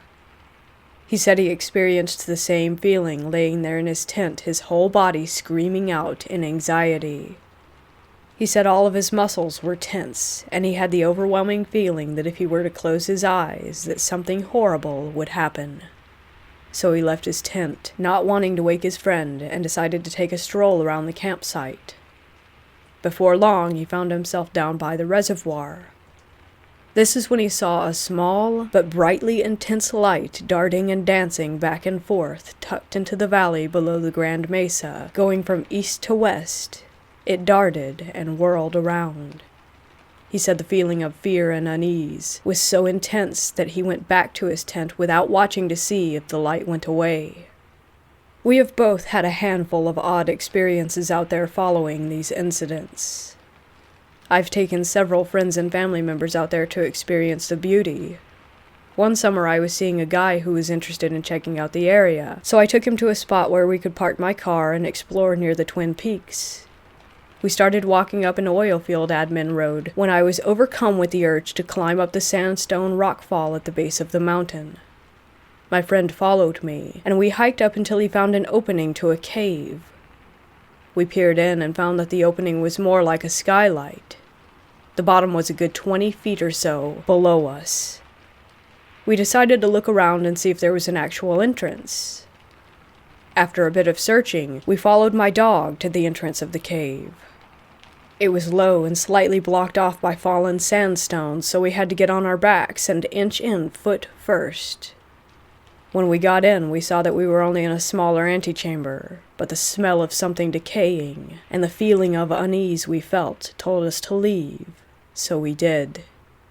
It was only after we got back into the car that I discovered I dropped my favorite vape. It's been 2 years since I lost it, but every time I'm around there, I have the overwhelming urge to return. On one occasion, my mom and I took our dogs out to the desert to run free. I took her to a cool rock outcropping that I call Castle Rock. We hiked up the rock structure and started to make our way around it when we noticed the base of this rock structure was littered with small bones of every variety. This creeped my mom out heavily, but I am sort of a goblin by nature, so I started picking through them for things to take home. My mom told me she didn't feel right and wanted to walk back down to the Jeep. I told her to please hold on a minute, that I'd been wanting to check this place out, so she stayed while I hiked up the right side of the structure. I found some cool rocks, took some pictures, and enjoyed the view from the top of the rocks before heading down. When I got back to my mom, she was extremely upset, saying that she had been yelling for me the whole time, and that she couldn't find me anywhere. I laughed her off and told her that I was thirsty, so we returned to her Jeep. As soon as we got in, we noticed a volleyball in front of her vehicle. It was maybe 3 feet in front of her Jeep right where we had walked past, with no footprints or any indication as to how it had gotten there. There have been several other strange occurrences, but nothing ever really seems to happen. Only eerie feelings, occasional lights, and the sensation that someone is watching you. But I always manage to convince myself that there really isn't anything going on, besides an overactive imagination, and I always return. I'm incredibly drawn to the area, like nothing I've ever experienced before. I've even taken a couple of solo camping trips despite being a single female by myself. But I always return, even after promising my best friend and my sister that I wouldn't go out there alone anymore. I always do. Jay refuses to go camping out there anymore, and it takes a great deal of effort to convince him to go explore anymore. Despite the fact that he has hitchhiked from Michigan to Colorado, done solo backpacking and more, he can't stand it. Beside the feeling of being watched when I'm out there, the fixation bordering on obsession with this place kind of makes me nervous. I always feel like I'm searching for something when I'm out there, leading me to go to new places and check out new areas.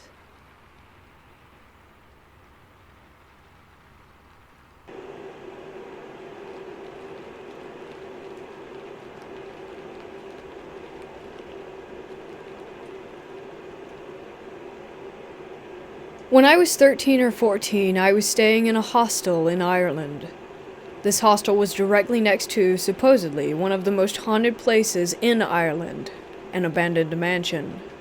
In fact, the hostel was built from the bricks of the mansion. There was a story that a widow cursed someone in there, and when they died, they remained. After hearing this, being a young and dumb kid, I decided to taunt the ghost. Big mistake. Nothing happened after I taunted the ghost until I went to bed. That night, in the very right side of my bed, I heard light breathing. I paid it no mind because I've had experiences before, and breathing was not a huge alarm for me. I eventually fell asleep, and then I got a phone call on my phone at 3 to 5 a.m. Likely family from back home in the U.S. I didn't answer the call, and I tried to go back to sleep, but there was a problem. My comforter had fallen off the bed, to the right side of the bed, and the breathing was loud and raspy now. At this point I was frightened because I had never heard breathing that loudly before, and it just wouldn't stop. Needless to say, I didn't get my comforter out of fear, and it was a good thing that I didn't. In the morning, I was shocked by what I saw. To the right of my bed was the comforter laying on the ground, and it looked as if there was a human underneath it. I could make out the arms, legs, and head. To this day, I genuinely believe that if I had reached for my comforter, something would have reached back.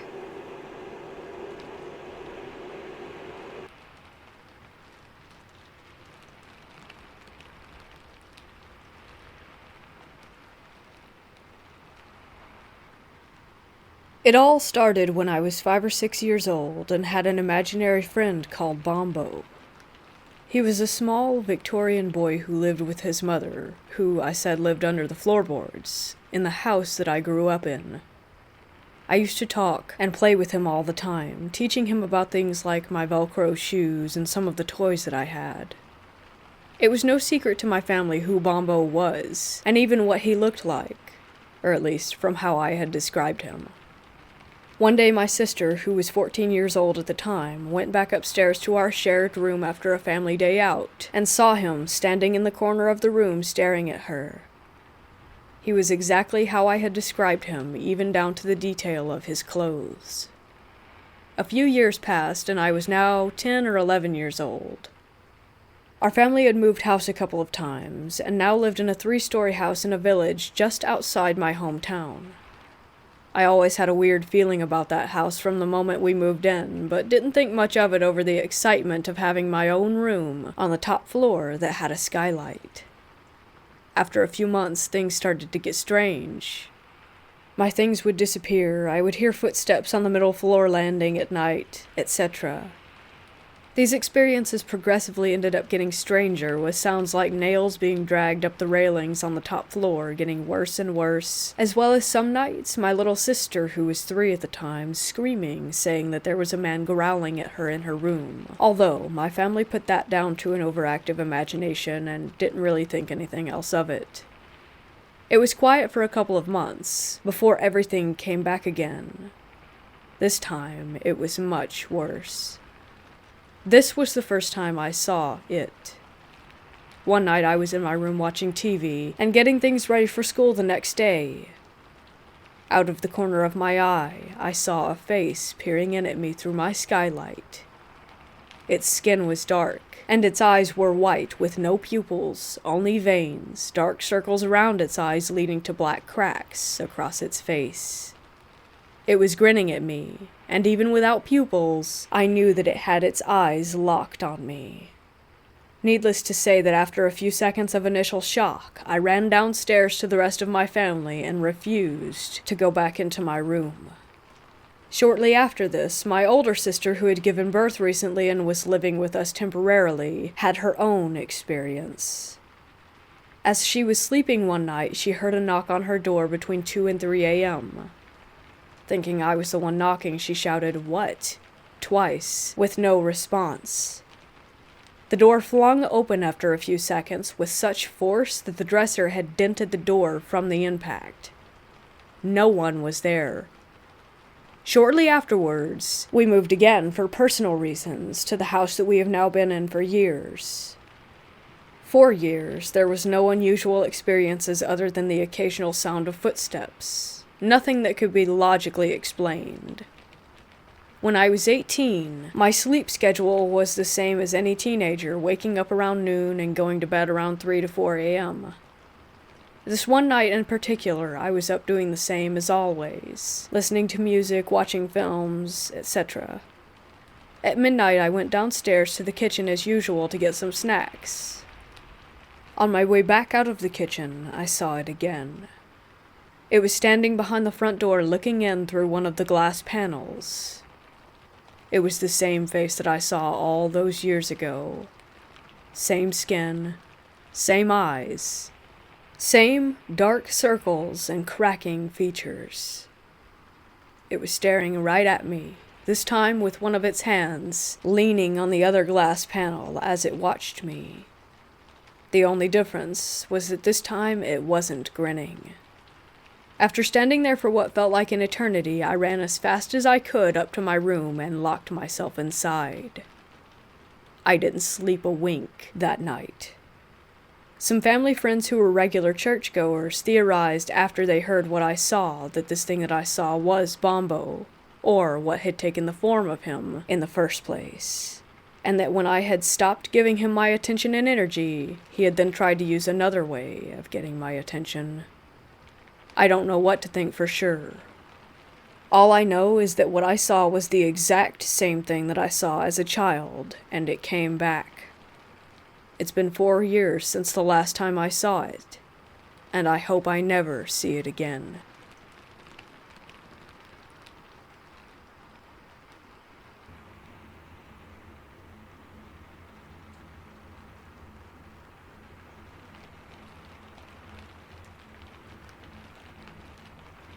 It's been about 8 months since this incident. I still remember it clearly. It was around 10 o'clock in the morning. My mom was in the bathroom taking a bath, so we can say that I was the only person in the house with my dog. I was feeling thirsty, so I went to the kitchen to get a glass of water, and my dog followed. When I turned around after drinking the water, I saw a shadow figure. It was completely opaque, pitch dark, and had a full humanoid form. It ran from the gallery in the room that was parallel to me. At that moment, my dog started barking wildly and ran into the same room. I had a pug, and we all know pugs don't usually bark that much, but at that moment, he was barking too much. I froze, wondering what to do, and when I came back to my senses, I sprinted, took my dog, and locked myself into a room.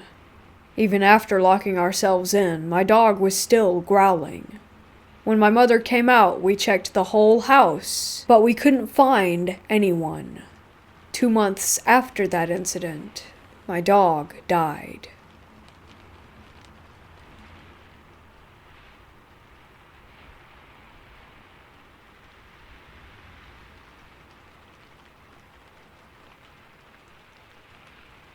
My mother and 2 older brothers would visit my auntie and 3 cousins around Christmas.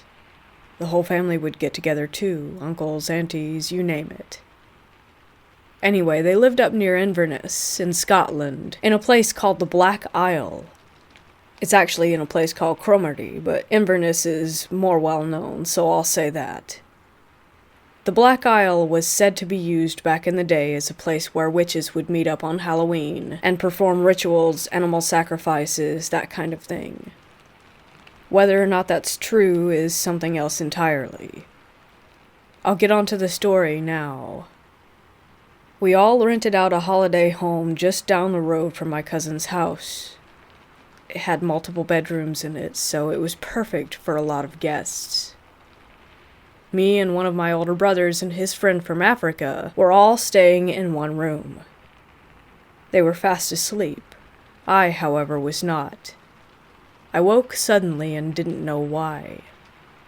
I scanned the room with my bleary eyes.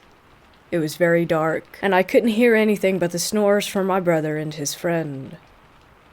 The door to the room slowly opened with a creak, and I swear I froze with fear. I didn't see anything enter through it, but as I tried to scan my eyes around the room, I started to see shadow-like figures pulsating and hovering around the 2 adjacent beds, over my brother and his friend. There must have been at least 3 or 4 of these figures. The third one stood over my bed. Although this apparition didn't have any human-like features except maybe the shape of something human, I could still feel that it was staring right at me. I decided then the only course of action was to turn over and face the wall and go to sleep.